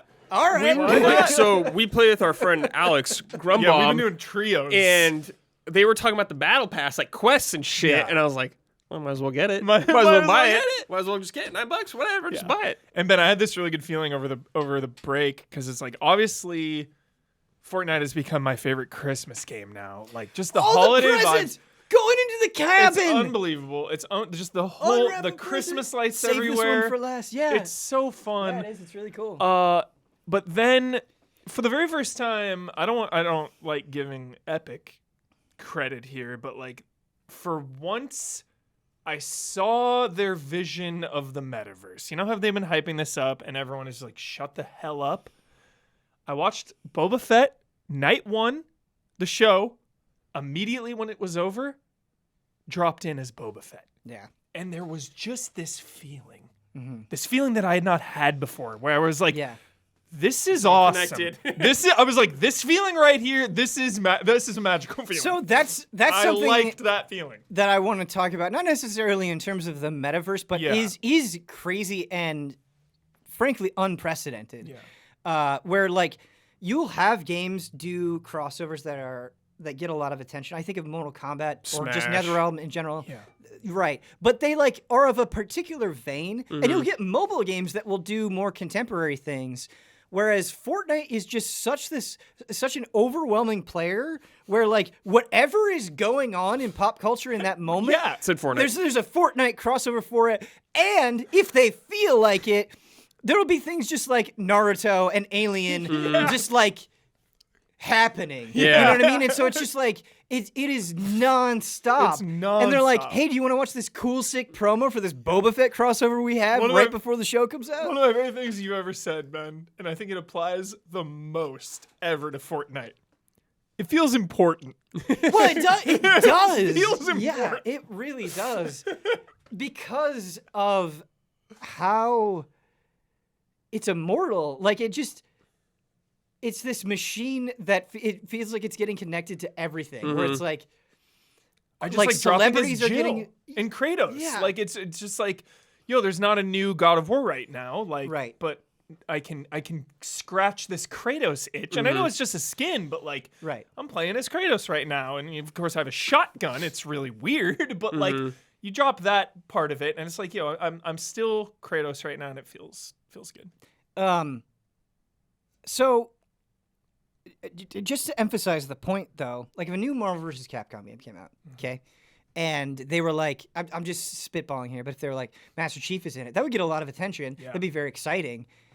It's like not For- that big of a deal like, in oh, Fortnite. Fortnite already did it. And Fortnite will get Master Chief and then get Ariana Grande. You know what I mean? Like the spectrum that it covers dude. is fucking Fortnite- insane. And the skins, though, are just skins. But I do like that sometimes with the maps, depending on the season, they will add an element to make it a little more. So now they have the Spider-Man, The Daily Bugle. web Oh shooters. my god, the web and shooters are season- so fun. The web shoot- So fun. Brad, I'm They're so glad you brought it up. Freaking fun. I lost my shit. It's unbelievable. Oh my how God. good they are. It I has no love business. them. It has no business It's being that so good. much fun. It has no business Yeah. being that good. Yeah, it's so You good. can sketch I on the- played. Oh my Ben, have you God. played it as?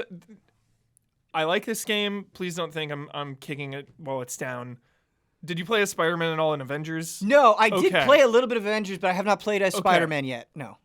Like, Fortnite Spider-Man is so much more fun than this entire Avengers Oh, game. yeah. That was it's about the Avengers, and it's like just this thing in Fortnite is yeah, more fun. dude. Last year there was lightsabers, Ben. Yeah, Oh, like, I did. oh my Okay, God. I dude, did that a it's little bit. So Mandalorian's rifle. full. Oh my dude. god, yeah. I did not do that. It was like a one shot, and Yeah, it it would was a boom. disintegrate. Yeah, it was One so shot, cool. but you'd have to reload. Oh, reminds me of Jedi Knight Jedi Academy. You know that rifle where you charge it up and Yes. and it's the disintegration. So good. Yes. It's funny you bring up Yeah. Marvel vs. Capcom because that's already in Fortnite. It's already in. They're just there. Yeah. They're all there. Yeah, they are. all there. Ben, I want to get Ben's opinion on this big time.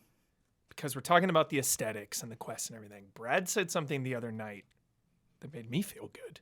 We were talking about Fortnite. He's getting into it. And he goes, yo, Fortnite, like, at its base, though, mechanically, is fun and really Yeah. freaking good. He's like, dude, this game is, like, actually good. There's a high skill cap High in that skill, game. yeah. What do you think about? Because there's a lot of divisiveness with building. A lot of people just aren't into building. What are your thoughts on just the combat encounters, the building, the shooting, Yeah. the balancing? What do you just think about like the competitiveness of it? Yeah, I'm still a little hatchling in the Fortnite world. course. You know, it's not something like Dead by Daylight where I've just put so much time into, or even Halo where I've put so much time into it, where it's like, okay, I think I can really analyze this. I'm not at that point with Fortnite, but from my hatchling perspective, I was like that. I was like, I don't like building. I've told people that I'm just like, I don't like the building. I don't like the building. But now messing with it, it's like they make it so fucking easy. Yeah, it's where it's so- just yeah. like you want to build a ramp, you hit A and Z. I was playing on Switch. You hit A and ZL, and it's just like boom, you do it.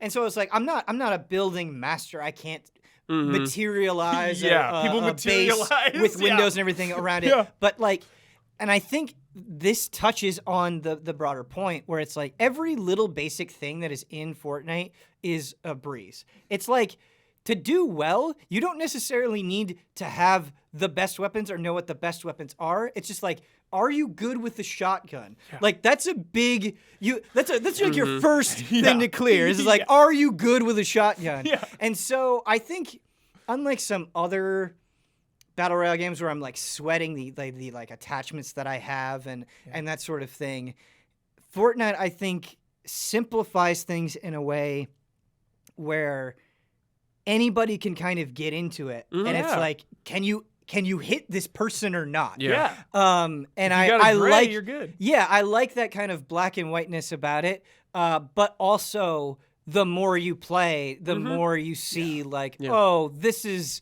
what you're supposed to do in this situation, or like, this is how you. What I'm trying to say is like, this is how you build a defense, or like, my sister was like, don't. Oh, somebody trapped, like they left the loot on the ground. They left it as like a trap. And it's like those types of mind games and things I think are fun. really interesting. One of my favorite things right now is I love being in a building and hearing the clip, clip, clip, It's so clip. scary, And dude. you're like, it's so do scary. I engage them? Do I not engage them? It's so freaky. But just everything, like, I was like, oh, how do I change items out of my inventory? And my sister told me, and it's like, oh, okay, boom, got it. Like, up. yeah, and it's just, there's this efficiency to everything that I really love. Yeah. Yeah. There's a smoothness to That's it. awesome. Yeah. It's awesome. I think the game, or the thing that pushes game over the edge for me, where I was like, dude, this is really good, is the quests. Yep. The quests are really good. They're really good. And they, like, when I play now, it's not like, yes, I want to win, but there's also so much for me to do. Yeah, it's like, which quest am I doing? Yeah, and it's like, they're easy to understand, and they're simple to, like, grasp and do, I guess, but like actually getting it done can be a challenge at times.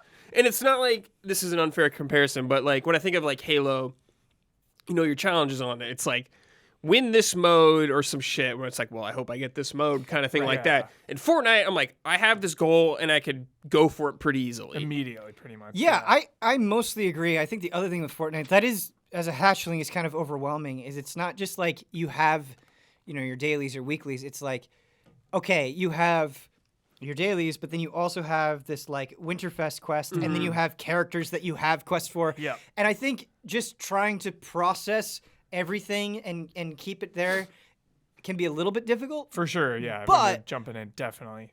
I do think there's part of the onboarding process that's really good because there are like milestones as well, which are cool. So it's like anything that I'm doing, getting you progress can just there. ignore those. Those they just happen, yeah. Do you get experience for that? Yep. Okay. Those milestones.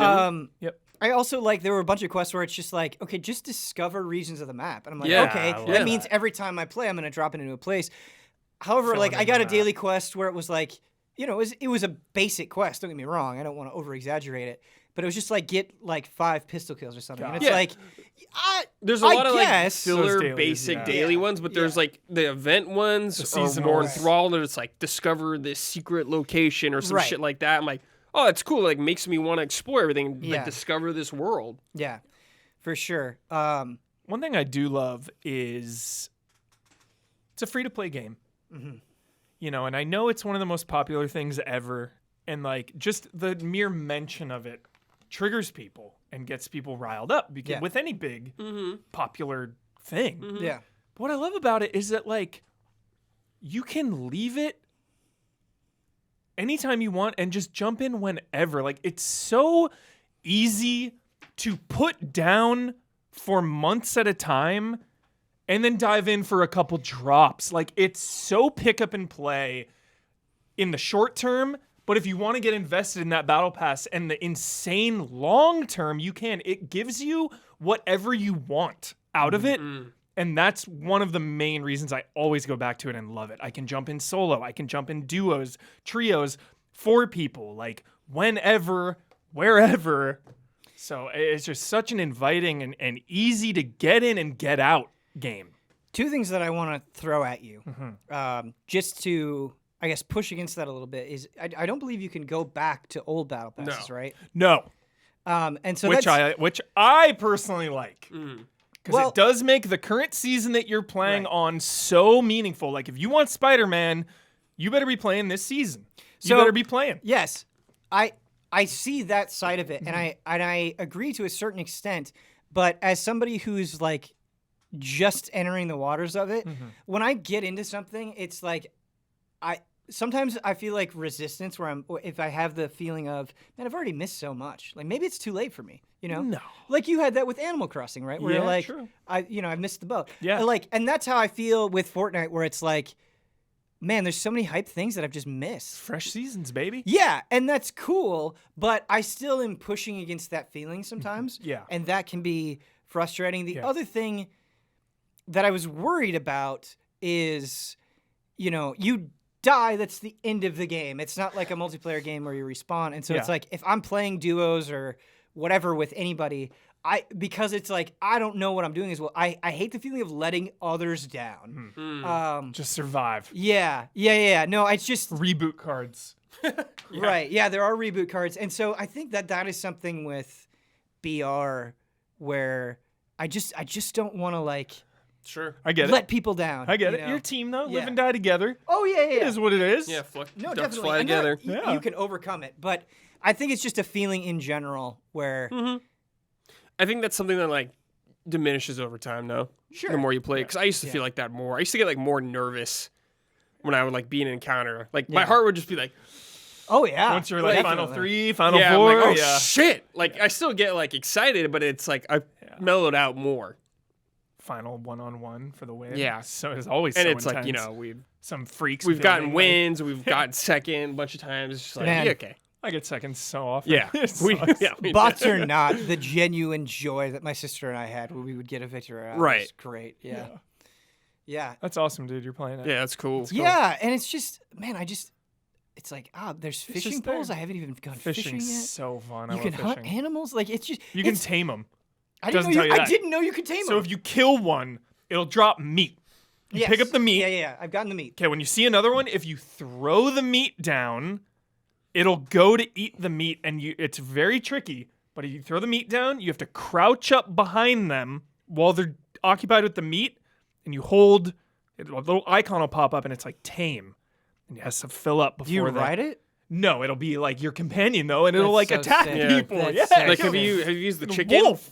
You can glide with Zelda. No. Yeah, No, I so haven't you used pick the up a chicken You and just- glide with yeah. it. My friend told me something that blew my mind that I had never known. I was like, guy, I never have any gold because now they do a gold currency where it's Yes. meta progression. Yes. So gold will carry over from match to match. It's the one thing that carries over, and it's not. I love it because it's not pay to win or it's not imbalanced. It's if you play a shitload, you're gonna have some more gold, which helps, but it can only take you so far, and things are really expensive. But he was like, "Yo, there's more gold in beds and couches." And I was Then like, that makes "What?" sense. And now I'm smashing every bed and couch, and I got all this gold. I was like, "I never knew that." Just all these little Yeah. secrets that people tell each other. There are things that I'm running into that I don't fully appreciate yet. I'm running into NPCs, and I'm Yeah. I talk to them, and they offer me a weapon that I can buy, and that seems Yeah. cool. But They I- offer good cheap weapons versus Okay. the vending machine, or you can hire them as it's kind of the same as a wolf. You can hire them and Okay. they'll follow you around. there's fabricators where you can upgrade Mm-hmm. weapons, and maybe this is just the way that I play, but it's I never even have close to the materials that I need. Yeah, to upgrading's upgrade. so expensive, And it's just stupidly expensive. Right, and so I'm I don't know that I'll ever do this. Yeah, It's cool if you kill someone and they had a bunch of stuff. You Yeah. can use that, Sure. but it's a rare thing. yeah. Something that I did want to bring up that I love because you were talking about design and mechanics. Something that I think is genius, and the thing that is really engaging me from match to match are the chests. I think the chests are utterly brilliant. To crack them open. Yeah. No, everything about them, because it just completely shapes how you approach that game. Yeah. So you're okay, let's go loot over there, and you hear that sound. Yeah, the wee. It's so dopamine, And dude. you're just where is it? And sometimes it's just right out in the Jeez. open. Other times you feel like a prospector digging for it, and Yeah. you find it. Yes, And dude. I love that when you open it, it strikes this perfect balance of sometimes not being useful and never being I feel like they're not insane usually. I don't Yeah. know, but sometimes you'll get something and you're oh man, that was really cool, and so you Some feel purple will pop out. yeah, and they're kind of all over the place, but there also doesn't feel like there's too many of them. Yes. And it can make even mundane locations pretty Yes. exciting. You just go and there's this little watchtower, Yeah. and you're I would probably ignore this, but I heard that, It's and so I think that aspect of the game is brilliant. That's Love sick. it. Yeah, Hell yeah. The Rock's coming in a month, dude. We'll play. but he's an original character. He's one of the main characters in the lore I now. have so much to learn about the lore because I got. I don't even know really anything know. about it. I don't even really know. I got what's this. happening. I got this wallpaper, and it was like this samurai digital Yeah. guy. Yeah. I was like, this must be a thing. You know, I've no No, these idea. are like new. Each battle pass is Yeah. usually new people. The main lore thing is that we're in a loop. Every battle royale is like a time loop thing. There's like some time shit and like people want to control the loop, the factions. That's really all I know. Dude, To the extent. Did you get Ryu? I haven't. Damn. No, Someone Mr. beat Chun. my ass the other day. They killed me as Ryu, and they had the Street Fighter 2 arcade cabinet on the back of them, and you can hear it like, ha, ha, ha, ha, ha. It's one Just of those carry things, around the cabinet, man. It's one of those things like I feel like the slightest poke, and you could get me. But I'm Next just, time it's in the shop, dude. I think I'm just purposely having a little bit of tunnel vision where I'm like, okay, I just want to level up the battle pass. Yeah. I just want the symbiote suit for Spider-Man, and like I'm focusing on that. I haven't gone because like you reach levels of obsession Yes. where you're like I don't know about this thing. Okay, I like this thing. I'm gonna keep playing it. Okay, I like this thing. I'm gonna go for this goal that I made for myself. Yeah. And then it's like all in every day, get everything. You know, so we're cranking the wheel. Hell right yeah. now. Yeah. So we'll see. We'll see how far it goes. They'll get you one day. I'm playing. I'm They're dropping already. tonight. I'm in the process of being got. I'm dropping at 12:40 a.m. the second Boba Fett ends. I'm dropping. So if you're there, I will be there. I'm not even kidding. 12:40 He sharp. texted it. You're us at like excited. 2 in the morning, and he's like 2 a.m. drop. Anyone? It's like, nah, dude. Hell I'm yeah. asleep. No, I love that because I'm usually up extremely. I know late. our group thing is just like drop. Last game that we're going to talk about, and I was saying this before the show, I only got to play an hour of it roughly this morning, but I feel like in that hour I saw so much. I have so much to talk about. And it's one that, Brad, you've been really championing, and that is Death's Door. Yeah. Door. And Yes. I feel very similar to Inscryption, where it was like, oh man, everyone was telling me this is good. I gotta be sure to get to it. And now that I've got it, it's like this game was made for me. Oh my you know? god, dude! One It's- of my favorites of the year, Ben. It's so no question. No good. question. Because as I was playing it, I was thinking about it, and I was like, Oh okay, here's all the things that I like. Is there anything I don't like? yeah. Not really. Like maybe there's this one thing, but then that went away immediately. It was like I don't know what to criticize, you know. And it's only been an hour, and I Good think music. Yeah, really good. I wanted to bring that up. I was, Dude. playing on the PC, headphones on. The music was so serene. Yes. It was beautiful. A lot like Inscryption, I feel like this game is done a disservice when you talk about it because fundamentally you can say it's like Zelda and Dark Souls. And I feel like that kind of puts this generic image in your brain that really doesn't do this game justice because although that is true, it undercuts the entire craft of this game. Like the premise is so great where you're this Grim Reaper character and you're collecting souls and you lost one. So you need to go get these giant souls to open up this Death's Door. And the characters that you run into this guy. He's this knight and this witch has turned his head into a pot of... Yes. It's called Pothead. Pothead. And he's got this... He's called Pothead and he has a pot of soup. And when he like bows to greet you, the soup falls out. Yeah. And you're just like, this is fucking magical. Yes. It's so good. It's just... It's whimsical and fun and light, but like the design is unreal. Where like you'll go through an area and there's no map, and I feel like I love you that. you can't see like that much of a place at once, but at any point in the screen you have somewhere to dart off that feels meaningful but doesn't like necessarily take you on a super extended path. It might be just like you go off and you find some extra souls that you can use for upgrading. There's one that I love where I'm like, how do I get to that thing? And it's like, oh, I can go into the bushes and grab something. And it does tell you the base mechanics of the game, it runs through like the charge attack and that sort of stuff. But by and large, this game's overwhelming principle is figuring out through gameplay and to purposefully keep the gameplay simple, right? Like you describe a basic enemy and it's like, okay, it'll roll and then it'll hit something. And then when it's down, you go and you hit it. Not that complex on its own, but when you have pots that can explode that do damage, you have ranged damage dealers, you've got other dudes coming in to try to melee you. It's like, okay, how do I disassemble this and what do I think about? And like, do I want to try to use a ranged attack or do I want to get up close? And it's just, it is just simple gameplay brilliance. Yeah, it's it is. so good. It's so excellent. Yeah. I feel like you wanted to say something. Did No, you just have the music. something? The No. music is great. That's it. Yeah. Did you meet the big crow man?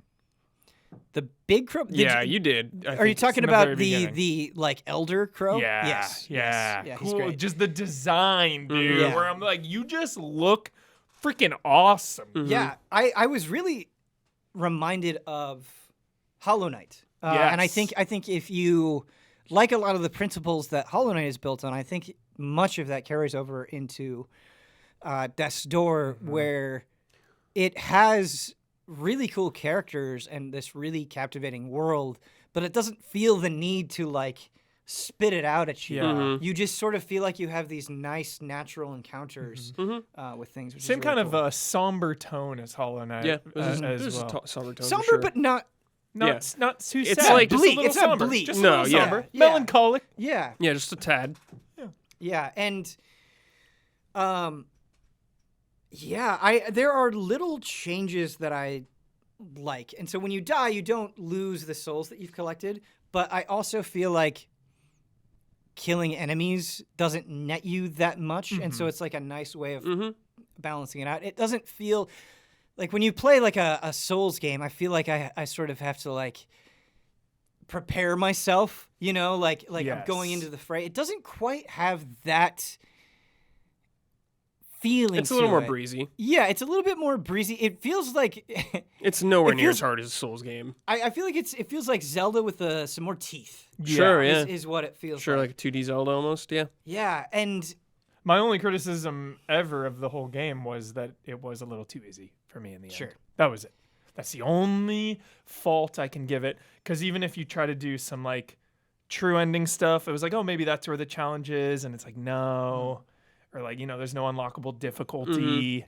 So I would have liked just a little more challenge, but other than that, like, that's it. That's the only nitpick I can give it. I haven't gotten there yet because I think I'm just still acclimating to the game. Like the tutorial boss, I was just like, I just wasn't used to the feeling. It's like, okay, I died, Yeah. then got through it the second time.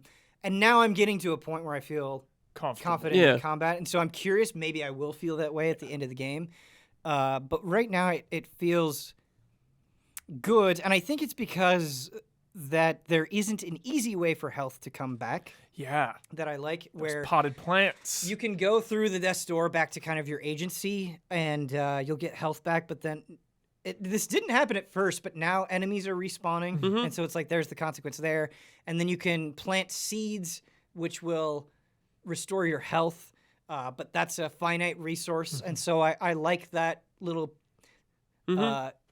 push and pull of, do I want to plant a seed here? Do I want to make it trek all the way back?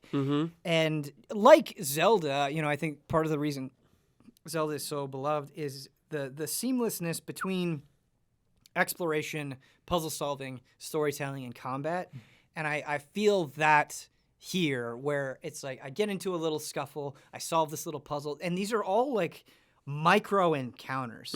And that's why I think I said I've only played an hour of this game, but I feel like I have so much to share. I feel like I've seen so much, is because it's like all of these tiny micro encounters that, you know, last maybe 60 seconds and then you're on to the next thing, but it's constantly feeding you this stuff. And so it's this game that you're just like totally engaged in. Yeah. There's always like they just cut all the fat out. Yes. And I love that about Yeah. it.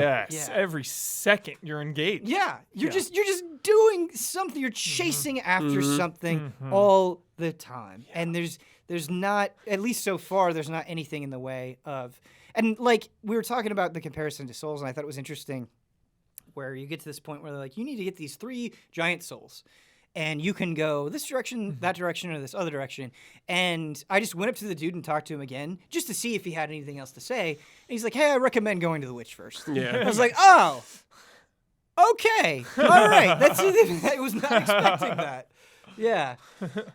But truly a delightful little game. Brad, you definitely kept that at the forefront of my mind, and I'm glad that you did. Nice. Glad you played it. Both of these things that I brought, both that and Inscryption, yeah, just delightful. Just need you guys to do Returnal.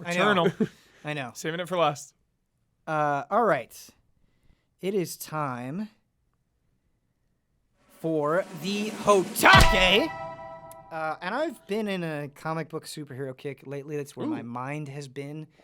It's what I've been spending my free time doing. Like much of the world, I saw Spider-Man No Way Home and loved it.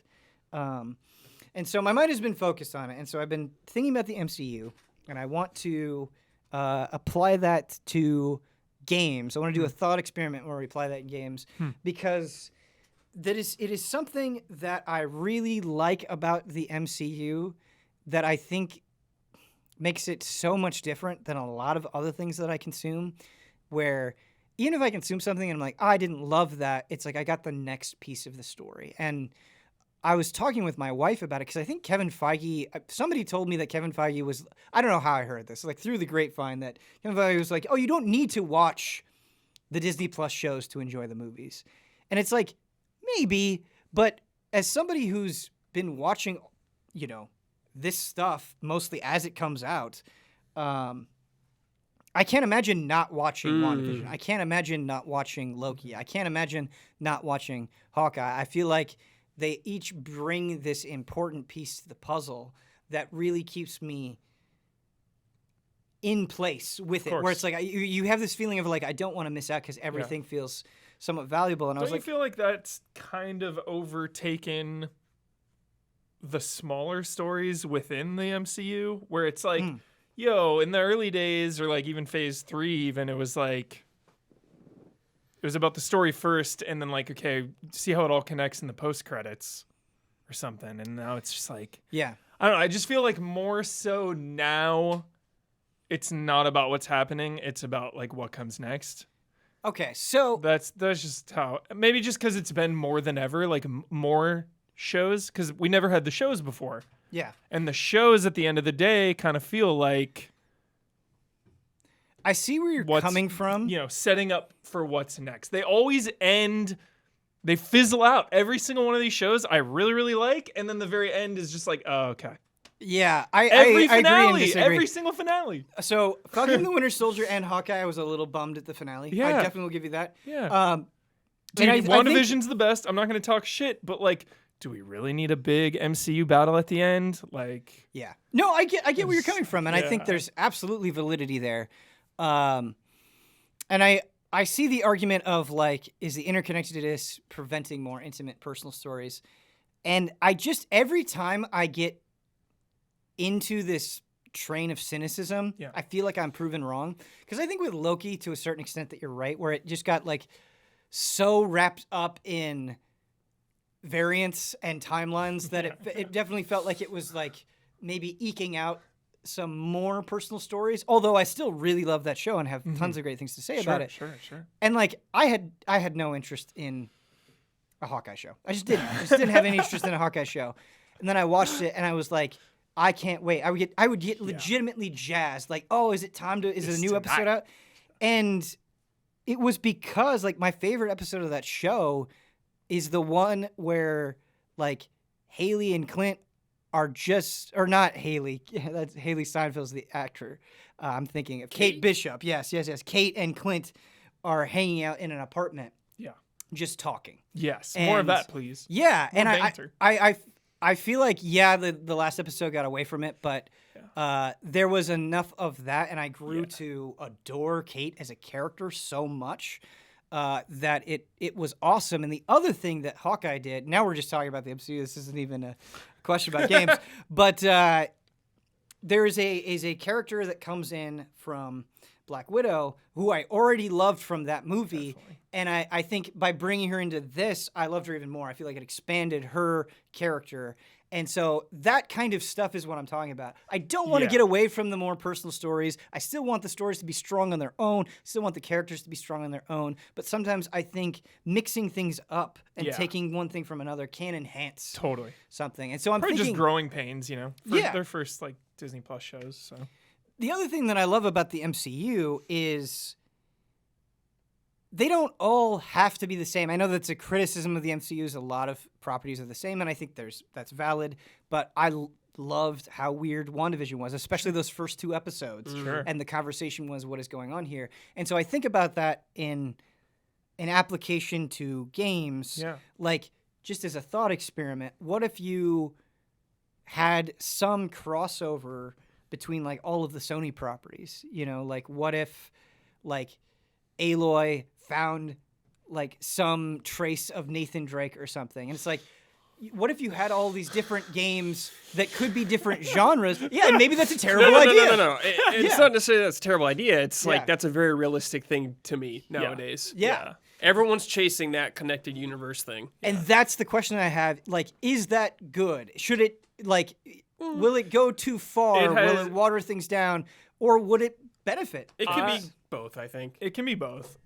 I love the MCU, but after like over a decade plus, I've never felt the fatigue more than I did in 2021. I thought it was literally too much. It was way too much. It was every week. Yeah. You know, when you have all these shows weekly plus the movies, it was like at most there was like a month off. It was just too much, and it was like diminishing returns. So yeah, I think you can do. I think too much of a good thing is too much. Sure. And that's kind of the worry I have, is like when you have so much and it is all about how it connects, you're losing something there. And it was like I after the Hawkeye finale, I was like I didn't hate it, but I was like, it was, I don't want to spoil it, but I was bummed out about some things. And I just needed something to watch the taste down, dude. So I watched like this just indie movie called The Novice, where it was just about this girl in school trying to do the best she could do. And it was like, I need like a human story grounded small scale, you know? And it's just like, I'm worried that, like I said, just when everything is chasing that, everything, you know, you lose sight of your heart. And it becomes about how it all connects, and it becomes all about the shock, you know? And it was like, they've been spoiling their own shit, Ben, to get everyone hyped up on what comes next. You know, they keep saying like, hey, this person's in it. Hey, this person's going to show up. Yeah. Like, hey, guess what? This person's going to be in this movie in 3 years. And it's just like, when that is part of it, it becomes so commercial. It becomes so manufactured, you know? So that is like adding to the cynicism, and that stuff has kind of been the cracks of it. Is just announcing all the shit ahead of time, and it seems like it's just become such a machine. Oh, absolutely. More than it's ever been. Yeah, I don't disagree with this machine, and I really see what you're saying. So I'm worried about that if Sony was doing something like that. Yeah. As a personal experience, though, I think what has buffered that stuff for me is, like, if the MCU was the only thing that this was igniting, if I was just treating it like I only care about the MCU and I don't care about anything else, I think I would feel that way more. Yeah. But because this like umbrella is so big, I'll run into like a character and I'm like, oh, I don't really know about that character, and then it's like reading comics or reading up about them, and it's like, oh, what were different interpretations? Like, I think part of what has made the MCU work for me is it's like pointed me towards games or comic books or movies outside of it to try to understand like different interpretations or the history of something. And so I love that. It's not just like I'm watching movies all the time. It's like, oh yeah, I haven't watched the Spider-Man 90s show as a kid. What was it like then? And so it's just been like, it's almost been like this like history lesson where like the MCU is kind of like the center, but it allows me to branch off in all sorts of weird direction wherever my heart takes me. Feige just shed a tear. That's his whole goal, dude. He Yeah. just shed a tear of happiness because he got you. Yeah, in a Oh, good yeah, way. yeah. In a good, it's not like a malicious thing. It was like, No. oh, that's his goal. Like, that's Right. what he wanted, dude. Right. That's and awesome. And I think if I wasn't, I don't know, because like it got me to read 6 issues of the Matt Fraction Hawkeye story, which I never would have done without the Bossman's show. all-time favorite. And it's like, oh my god, this is amazing. Like, holy shit, this is so good. And like now I'm like hyped about Hawkeye. I didn't ever give a fuck about Hawkeye. And it's like I have this huge like Get ready to be hyped about decades- Moon Knight next. Right. Well, Like Moon every Knight time one seems of these awesome. things come out, Right. it's And just so like that's what I mean is it's like it's making me a bigger comic book fan. It's making me a bigger fan of That's cool. just superheroes in a broad sense. And so I think if I was like only tuned in to the MCU, I could see myself getting cracked in the same way that you described. yeah. But I think maybe why I try to analyze it in the context of games is sometimes I get frustrated when I have an experience in a game and it's like I would love the opportunity to like watch a movie interpretation of this, like that multimedia-ness or that like just different ways of expressing something I think can be valuable. It can be terrible as well, but I love that side of it. Sure, yeah. Hell yeah. Like, I think this also comes from like the Castlevania show being so good, right? Castlevania is never a series that I have associated with good storytelling in my life. Yeah. But then that Castlevania show happened, and I was like, "This is amazing!" Yeah. Like, and I was just chewing through episodes like candy. When you get the connectedness, you know, it does make it feel more important. It makes it feel like you're not wasting your time. You know, it's like you watch some random one-off movie in a bubble in a vacuum, and it's like, Right. well, no one's talking about this. This doesn't connect to anything. Right. You know, so there is that sense of like everyone is watching this. It connects to this whole big thing. It feels bigger than you, and it's like exciting to be a part of that. Another example is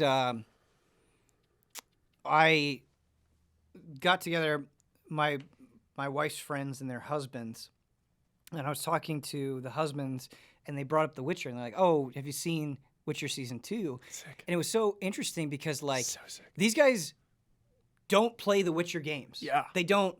That they have no. Like they're aware of them, but that's it. And Yeah. it's just like I could tell how into it they were, and they're just like, "Oh yeah, I just burned through it." And then one of the guys was listening to the books on tape, and like I Yeah, love like that. Game of Thrones. Look what Game of Thrones did. You know? Yeah. Who the hell Right. who read Game of Thrones? Like nobody. And that's what I mean is I love that. It's like, Comparatively. oh man, like I've gotten a lot out of The Witcher, and it's cool that somebody who took a totally different path is like expressing that same enthusiasm. You know, I think that's really neat. Yeah. I think a good example here in somebody not doing it and it being for the worse is Gotham Knights. Why, like Gotham Knights not being connected now seems like a detriment. I just explained it to my wife where I was like, okay, Yeah. so Gotham Knights is not connected to Arkham, Yeah. but Suicide has Squad is connected to Yeah. Arkham. Yeah. And it's like Gotham Knights, but like Bruce Wayne is presumed dead, which he was in Was the in- last yes, game. And it's yes. like Red Hood is now an uneasy ally, Yes. which like could have been. So it seems like a natural progression from the end of that game, but it's not connected. So it's Right. like, DC as a whole, I think that's something that's really DC's frustrating. Not unified in their Yeah, things. it's not unified. That's a great way of putting it because you like have the Injustice games, which are doing their own thing, Yeah. and then you think about it in terms of movies, and it's like you have the Snyderverse, but then you have Joker. the new, then you have Joker, and then you have the new Batman, which is yet another thing, and it's. so I think that's. I don't think being disconnected is necessarily a bad thing, right? You think about the Nolan Batman trilogy, Yeah. but sometimes it can feel so disorganized. It seems bizarre nowadays just because we assume all superhero things are connected, or they should Yeah. be kind of, and these aren't. Right. But it's like, maybe they'd be better if they were connected. Maybe. Some of them were connected and they were, you know, I don't- whatever. I don't ever know about video game properties combining into that. Like maybe Ratchet and Clank and Jack and Daxter. It would be sick if they, Heroes on the move. Yeah, Rift Apart. We were always like, oh, where's the Jack and Daxter portal? Let's go. Yeah. So I don't know if that's ever gonna work, but to me, the best MCU video game franchise is Resident Evil by far. No question. Because you are seeing different characters, everything is all connected, but like each game is on its own. There's different styles of each game, first person, fixed cameras, different environments. Like, as far as the MCU in video games go, like Resident Evil gives me that. I didn't even think bar about none. Like, Oh, Kingdom Hearts tops it for me. but there's just like not as many there, and they all have very similar gameplay. I know, like obviously, Chain of Memories is a card game, but they all like play the same. Whereas Resident Evil, I mean, differently. There's so many. I guess you're shooting zombies in most of them. Yeah, but like, and there's some that aren't canon. Gaiden. I mean, Gaiden. But and there's like remakes of like a separate universe now of its own thing. True. what you're touching on, and I didn't even think about Resident Evil when I was formulating this question, is something that I do love, though. Like, I think what has made Resident Evil so consistently exciting is I don't necessarily know what we're going to get. And you're right that there are certainly similarities even when they change styles. But I think even that even if it's not completely different, that change of style helps a lot. And I remember going through Resident Evil 7, and Resident Evil Village had the same thing, where going in with the thought of how is this connected was really exciting. And well, both of them, because when you when you had those moments, right? Like, think about the trailers for Resident Evil Village, where you're like, what the hell is Chris doing? That made the whole game more exciting for me. And I think that sense is sort of what I'm talking about. Is I love those sorts of payoffs. Yes. Or that Assassin's Creed, man. I haven't said Assassin's Creed, man. Yeah. Well, I was thinking about Ubisoft, and then what immediately popped into my head, I was like, maybe if it was more shared, it would be a downfall, because Ubisoft the structure of the games is so similar that if I felt like I had to get through them all, I'd be burnt out. If anyone should do it, how have they not done it? Well, like, Watch Dogs and Assassin's Creed should absolutely just be in the same universe. And how easy would it to throw Sam Fisher in there too? Like, well, Watch Dogs Legion had this whole Assassin's Creed quest. Yeah, and Watch Dogs 1, there's an Abstergo employee is one of the people. So it's like, dude, it's one step away from like combining all that. Like, granted, Assassin's Creed by itself is kind of a Resident Evil situation where it is very MCU, different people, different eras, all connected, but self-contained within each one. But I feel like if anyone were to do it, I would want Ubisoft to do it. Because it's also the least to lose. Like, what damage could it be done? What could be done if it fucks up? Like, who really even cares about Watch Dogs? Like, I love Watch Dogs 1 and 2, but I'm not like invested in the ongoingness of Watch Dogs. Like, Assassin's Creed has been spinning its wheels for so long, like nothing really to lose there. Yeah. Just I think with games, like, I think fighting games could really benefit from this sort of connected but different styles approach, where it's like, oh man, some of the lore in these fighting games is really cool, but you have tons of people that just like feeling too intimidated or just don't want to play fighting games, and it's like, what if you had a really sick, like, same level of quality action game or a shooter or whatever that got you invested in the lore? Because I think Mortal Kombat mythologies. Mortal Kombat mythology, you think about like Shaolin Monks is so much fun, and that's what I mean is I want more. Where is it, Boone? Where's the sequel? Because you think about Mortal Kombat and the world is so cool.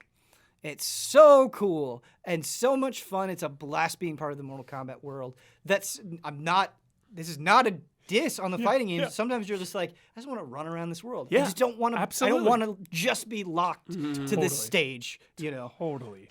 It's like we were saying about multiplayer maps. Sometimes you just want to like check them out, live in them. Exactly. Because they go through all this effort of developing this gigantic volume of lore and going into all these characters, and it's like there has to be a better way to utilize some of these people.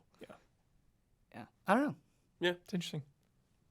I don't know if it'll ever happen in that sense, like, because you know how protective frickin' Druckmann is against anyone with Joel and Ellie and stuff. He said no, never ever will they ever be in anything ever. 000, no, do not talk to me. It's funny that you bring that up because Last of Us is one of those things where like I wouldn't want this expansion. Yeah, like you want to like mess around with Goro, go for it. You know, I don't know that I want that to happen with Joel and Ellie, so it is different. It is a property by property feeling with me. Yeah. And like Kratos, like, I mean, I guess he could end up in some era. I mean, he's been somewhere, in Mortal Kombat. Soul Calibur, What I think would be interesting. Hot Shots Golf, it's like, Fortnite. Yeah, dude, Kratos is everywhere. Yeah. Shit. Speaking of Spider-Man No Way Home, that it'd be really interesting to see this in a video game is like I would love modern day Kratos to like interact with PS2 Kratos. That'd be fun. You know what I mean? And like reckoning with each other and like angry ass Kratos versus like dad Kratos. Right, because the whole vibe of those games is very different and it's an evolution. Yeah. They should have done that with Sonic. Or, sorry, not Sonic, Mega Man. Have X and Mega Man do something together. Right, and and you could mess around with graphical styles and just, I don't know. Like, what was, didn't they say they were going to do something? Wasn't that the rumor? BioShock, right? Remember she had portals? Well, Infinite, Yeah. Was like gonna... They kind of do that. They do that with the Infinite DLC, yeah. I gotta use the bathroom. Yo, go for it. Sorry. Nope, you're fine. Holding it forever. Yeah. Huber and I can get started on some emails. Yeah, it's definitely case to case there. Yeah, it is. But Ben, I just to close it out, I have been feeling a little just the fatigue from everything connecting, you know, because hey, man, it does feel like that's just the only thing it's about. You know, and I don't want to have that feeling when I watch something. I want it to be a bonus. I want it to be Nick Fury in Tony Stark's house at the end credits. It's a bonus. Like, I get you. No, let's have the shock and the twist and the pull to the next one. Okay, now let's make our movie. You know, that's what it feels like sometimes. You know, I'm not on Twitter anymore. Have not been for a while now. I wonder if that's part of it. Because I got my finger on the pulse with like movies and shit. Yeah. Which makes it impossible to dodge casting news. And that stuff gets to me every time, you know, where it's like, oh, this person is going to be in this. Because I feel like the way that I'm handling the superhero thing is I'm kind of just charting my own path. As it comes. Well, it's just like, what direction do I want to go down? What story do I want to read? What thing do I want to watch? And I'm just like doing it. You know, I'm not necessarily on the pulse. Yeah. And I wonder if that has prevented the fatigue. But I get you. Probably. Like, it's interesting because like I feel more invested in it and you feel less invested in it. And it's like, I'm sure that will swap around at some point too. Yeah, once Blade comes. Fucking Blade, dude. Once Blade shows up. But it better not be PG-13 Blade. Yeah. Like after Hawkeye, I just like queued up an old favorite scene in Daredevil season 2 to show my wife, and it's Frank Castle Frank Castle doing very bloody things, and it was like, is Disney Plus ever going to do this? Yeah, I think it's like by the end of this fight scene, he's drenched in blood. Like, will it ever get to that? Who knows? I think how they handle Blade will be a test. Blade and Deadpool will be a test. Big time. Yeah. Big time. All right. Time for some emails. Love having you both on Frame Trap. I would want Logan Hugh Jackman to show up in Last of Us Part 3, though. That'd be a cool crossover. I want Hugh Jackman to show up in anything. Yeah. At any time. Can you imagine if, like, Last of Us Part 3, if it's not Logan, if it's just, like, Hugh Jackman as a character, you walk in, he's like, hey, bub. As the actor? Yeah. Can you imagine? Yeah. Like Hugh Jackman. You're playing or watching something, and out of nowhere, there's a Chappie crossover. Just in any way. Chappie body. Fortnite, dude. Let's go. Chappie skin. I will shell out the bucks for Chappie. Yep. Yes.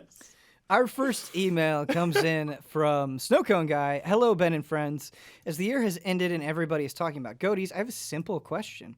What is the best game you have ever played? Define best however you want. For me, it must be Half-Life Alyx. It's not just a media that I consumed. It was an experience that I had. I have memories of being in City 17 and experiencing all those events and locations. Honestly, God of War 2018 to me is the best game ever made. It's the one true 10 out of 10. Explain it. Large scale, small scale, accessibility. That game can be very, very easy if you put it down on easy. It can also be challenging and insanely deep and complex on higher difficulties. Watch somebody do the Valkyrie fight on the hardest difficulty. You will be amazed at what is even like. I've seen some things that I didn't even know were possible with that combat. Where I was like, dude, you what? Mm-hmm. So just the combat is incredible. The story, the bond of Kratos and Atreus, and just the large scale, the sweeping epic nature of it all. It is certainly epic. Yeah, just the big and the small, intimate, the micro, all of it. The whole total package. Ragnarok's going to be sick. God. My God. The best. I don't know if I have a specific game I think is the best in the world. I think there's games that excel exceedingly well at what they do. Mm-hmm. Like, one of the best games I think about every time is Super Mario 64. Oh, my I just think about, like, the only thing I knock against that game is all the Bowser encounters are pretty much the same. That's about it. No, Brad, I wasn't even thinking about it, but yeah, Super Mario 64 for me because it was... Not only was it, like, the... Technologically, it was one of those at its time, and, like, that, the first 3D, like, true 3D game, and it's still one of the best ever at this time. I wish everybody born after that fact, I wish I could transport them in time and give them that feeling of that we had an insane living feeling through it as tiny children. Yeah. It sucks because some things just cannot be like that. Like I watched The Goonies late and I hate it. Yeah. And it's like no, I played Super Mario 64 with my wife and she's like, what is this trash? Well, it's not even like what is this trash, but she is less engaged with older games and it's just like, you don't understand, man. Yeah, in terms of best game ever, I view it in such a subjective way. For me, it will always be Metal Gear Solid because that it was a turning. I've never had a bigger turning point in my life where I was like, oh, this is what video games can be. You know, I thought of video games as like a challenge, as fun, as addicting, but it was like they can talk about real world things. Yeah. They can be serious. They can affect your me worldview. emotionally. Yeah, like it was like opening my third eye. It really was. And I don't think you can have that experience constantly, right? And so it's that because of that moment. Especially now where like stories are so expected. You know, you're growing up with games now and it's like if the story is not grabbing you, you're like, huh? What? Yeah. You know, but back then it was like raising the bar for storytelling. Yeah. For sure. Yeah. Yeah, it's hard. Like when I think of games like just pure gameplay, it's like, how do I not think of so many of those just original Mario games? I mean, like just Mario 3 and like Mario World. It's like just say the like perfection. Just say the correct answer though. Dark Souls 1. No, Dark Souls 1 has too many problems. Dark Souls 1 is like incredible game, but subjectively it is my number 2. I could pick parts of that game apart though. Oh, for sure. But impact. Yeah, of course. The impact. Yeah. If we're doing games on impact, it's like Final Fantasy 7, Resident Evil 1. Mario it's like, 1, yeah. Sure. No, but like, fucking, there are moments in Dark Souls 1 that like, it's chasing the dragon. Like I wish I could feel that. I wish I could feel that feeling going to Anne Orlando for the first time again. Yeah, I wish I could feel prison, being sucked into the painted world. Yeah, like just. Beating Ornstein is Smo again. Utter shock. Yeah. And it like depends. Like, did you play Demon Souls first before Dark Souls? Like, because like we did. Yeah, we all did. And it's like, it's different, but there's still things that are familiar about it compared to someone who maybe just played Dark Souls first. Like, whoa, what the fuck? Next question comes in from Beaks. Fucking Mario Kart. Beaks, dude. Is there Beaks lore? Fucking Beaks. Beaks is a freaking Mario Kart. So we streamed it for Stream Team. God Beaks damn is a it. menace. Freaking T Beaks. Beaks menace. Dude, I love this Beaks lore. All right. Beaks, dude. Beaks. Next time Beaks. next time I see you on the tracks, Beaks. or Beakman, we also accept. yeah. I got a red shell with your name on it, Beaks. He'll deflect it. Yeah. Hey there, allies. It has become such a meme, and nobody wants to do it. But something a game just truly does remind you. But sometimes a game just truly does remind you of Dark Souls. Yeah, fair. When you have found yourself comparing games to Dark Souls most, what is it in other games that really makes you bring up Dark Souls for a comparison? It's an incredibly important game, so it makes sense to be brought up so much. But what aspect of Dark Souls do you think stands out the most for you? Freedom is a big one. But like, World design, I guess. yeah, freedom and world design. Like interconnected areas, I guess. Obviously, you die, you have to go back to your body or something to retrieve something. Some kind of mysterious lore that it doesn't hold your hand with it, and you can like piece it together.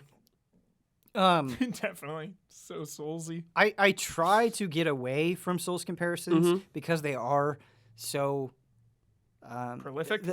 Yeah, but it just sometimes it feels like too easy of an out, and like you're not taking the burden upon yourself to like really Sure, articulate. it's a blanket statement you can overuse. Yeah, but I also agree with what Beeks is saying. It's like sometimes like, you know, a spade is a spade. Like if you do the like you die and you lose your experience currency, Yeah. and I see the giant red health bar for bosses, it's Yeah. like Yeah. this is what you are Yeah. and what you're trying to Yeah. be. Yeah. What else can I say? Yeah. You know? Yeah.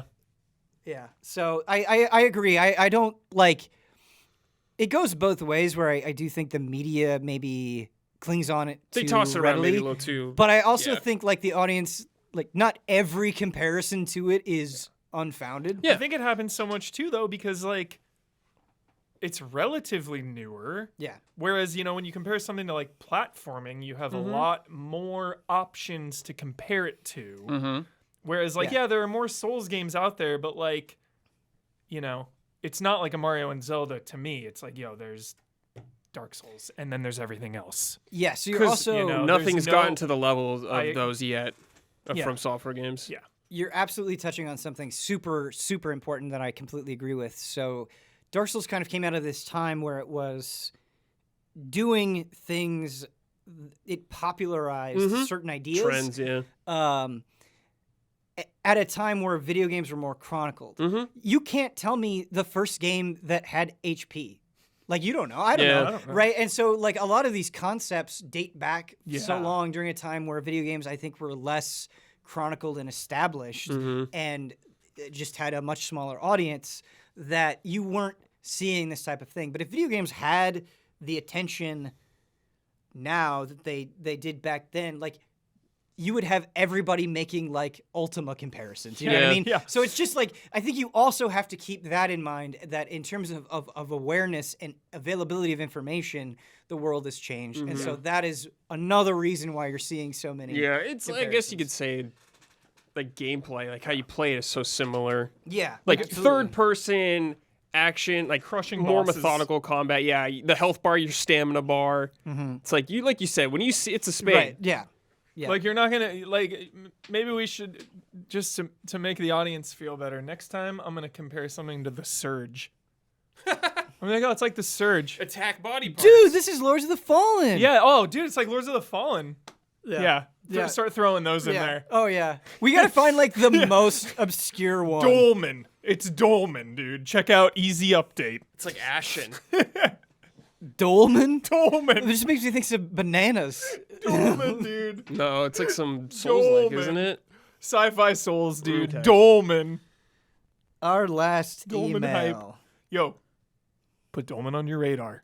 Like, really? Really. I'm serious. Have you played it since that thing? I played it. That was 2 weeks ago. Okay. I promise. Dolmen. It was an early build. There's something about the way that you The say name, it. right? Dolmen. It's the Yeah, name. you make it It's sound so fun. comedic. I It's can't so- take it seriously. I know, Dolmen. Like Dole Whitlow. Isle I and I said the words Dolmen like 75 times on this video. I believe that. Our last email comes in from Jared B. Hey, Ben and Allies, happy holidays to you and your families. So 2022 in gaming is looking absolutely stacked. I was thinking I was looking at a list of upcoming games for next year, and I couldn't believe how many massive titles we might be getting next year. I won't rattle off the whole list, but my most anticipated game is Elden Ring, right around the corner, Breath of the Wild 2, Horizon Forbidden West, Starfield, just to name a few. I realize some titles God are of bound War. to get delayed, Come on. but does 2022 have a chance to match the all-time great years in gaming history, such as 1998, 2007, and 2010? First that come to mind for me. Do you have any Easily. dark horse games for next year that you think people are sleeping on in 2022 or just not getting enough love? I mentioned it above, but I think Horizon Forbidden West is shaping up to be incredible and feel like sometimes it gets buried behind some other amazing games. Elden Ring, you're not hyping it up enough. Yeah. More. More. More praise. More. God God of War Ragnarok. God of War, right? God Yeah. of War freaking Ragnarok is here to take us all to Valhalla. Yeah, I don't mean to like bring the conversation down, but like I really loved 2021 for games. Like there's so many games that I Yeah. look on It's one of my fondly. favorites, Ben. I think the thing that like when you're like, is it going to be as good as like 2007 or 1998? It's like it's hard for me to answer that question. To me, last year was better than 98. Yeah, I like newer games more than older games. I'm sorry. I can understand that perspective, but it's also like it's hard for me to do that when like we weren't going through a COVID pandemic, you know? And so it's like I think that's the thing is where it's like I'm trying to compare it where like there's just so much bad news right now. It's hard for me to be like 2021 is the best year, you know what I mean? They're like I may love the games, but it's hard for me to isolate that in the context of everything out. And I certainly don't mean to be a bummer, but it is just a weird aspect of it mentally, Definitely. I think. What came out in 1988? I know Ocarina of Time. Was it Metal Gear? Half-Life, Life, Metal Half-Life? Gear. Mario. No. No, Ocarina. Yeah. Yeah. I don't know what else. Can't remember. No. Counter-Strike? 99. I 2000. think Counter-Strike was 99. Yeah. Because if Half-Life was 98, it would have to be. We did that game trailers countdown. I remember all of them listed on the wall. 98. How insane I it think was. Symphony of the Night was 97. It was pretty insane. I think so too. Yeah. Silent Hill, maybe? Silent Hill was Resident 99, Evil. I believe. Resident Evil. Was 98? I thought it was Number like. one. I thought it was earlier than that. Original. I thought Resident Evil 97? 1 was 96. Yeah, maybe it's 96 or 90. 97. Yeah. Yeah. I don't know. I like games now. But yeah, next year, a lot of crazy shit. Like we could get Final Fantasy 16 next year. It's like, Yeah. damn, we don't even know like a lot of stuff that's coming. I think what makes it hard to answer this question is like Hollow Knight is such a masterpiece of a game for me, but I didn't know about it until after the fact, right? Yeah. And so I like a lot of times, or like Hades is a good example.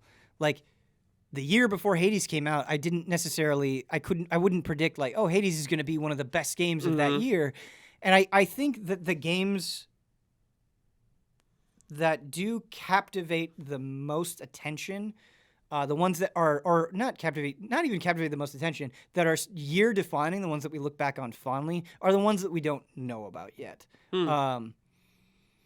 Like even a Bloodborne or like a Witcher 3, right? I think about those games and like, yes, they were coming from established bases, but I think they just were so excellent in quality that they kind of brought in so many more people, and that's how they defined the era. And so I don't necessarily think it is going to be the games that we know about. It could be. God of War and Elden Ring. Sorry, Ben. Breath It's of the Wild going to 2, be the Breath of top the Wild 2. two. Could It's be. going to be the Yeah. top two. Could be. Yeah, you could be absolutely right. I could be completely wrong. Yeah. I mean- wonder, I wonder what secrets. Right, like Ragnarok has to be keeping a big secret to it, close to its chest. I feel Dude, like. I don't Because it's like you can't just do the one take again. Like that was such a big selling point of like the tech and the gimmick and like big game, new thing. But it's like what is that thing for Ragnarok? What is Well, the hook? That's the thing with God of Nothing. War It's and cross-gen. God of War and Breath of the Wild, Nothing. right? Yeah, Like just more of the same. I don't like God of War and Breath of the Wild. I do think are absolutely year-defining games, but it's because they completely broke away from the establishment. Those sequels, what do they do Right. to have That's that what I mean. impact? Everything Yeah, better. Like, It's a good. but the thing with both Breath of the Wild 2 and God of War Ragnarok, I don't want to know anything. Yeah, no more, please. Just please shut up. Shut up and until that is Well, just on my tell console. me when it's coming out. Yeah. Or tell me the title of the damn game. So I don't have to call it Breath of the Wild 2. I think that's why Final Fantasy 16 is so exciting, though, because it's Feels like Yeah, it feels new. new. it could be It's it could fucking be like anything. Devil May Cry combat designer on that shit. I have no idea. No True. idea. Super fun episode of Frame Trap with the boys. Feels good to be back.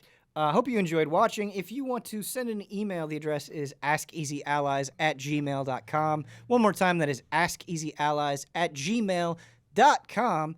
Thank you so much for watching. Until next time.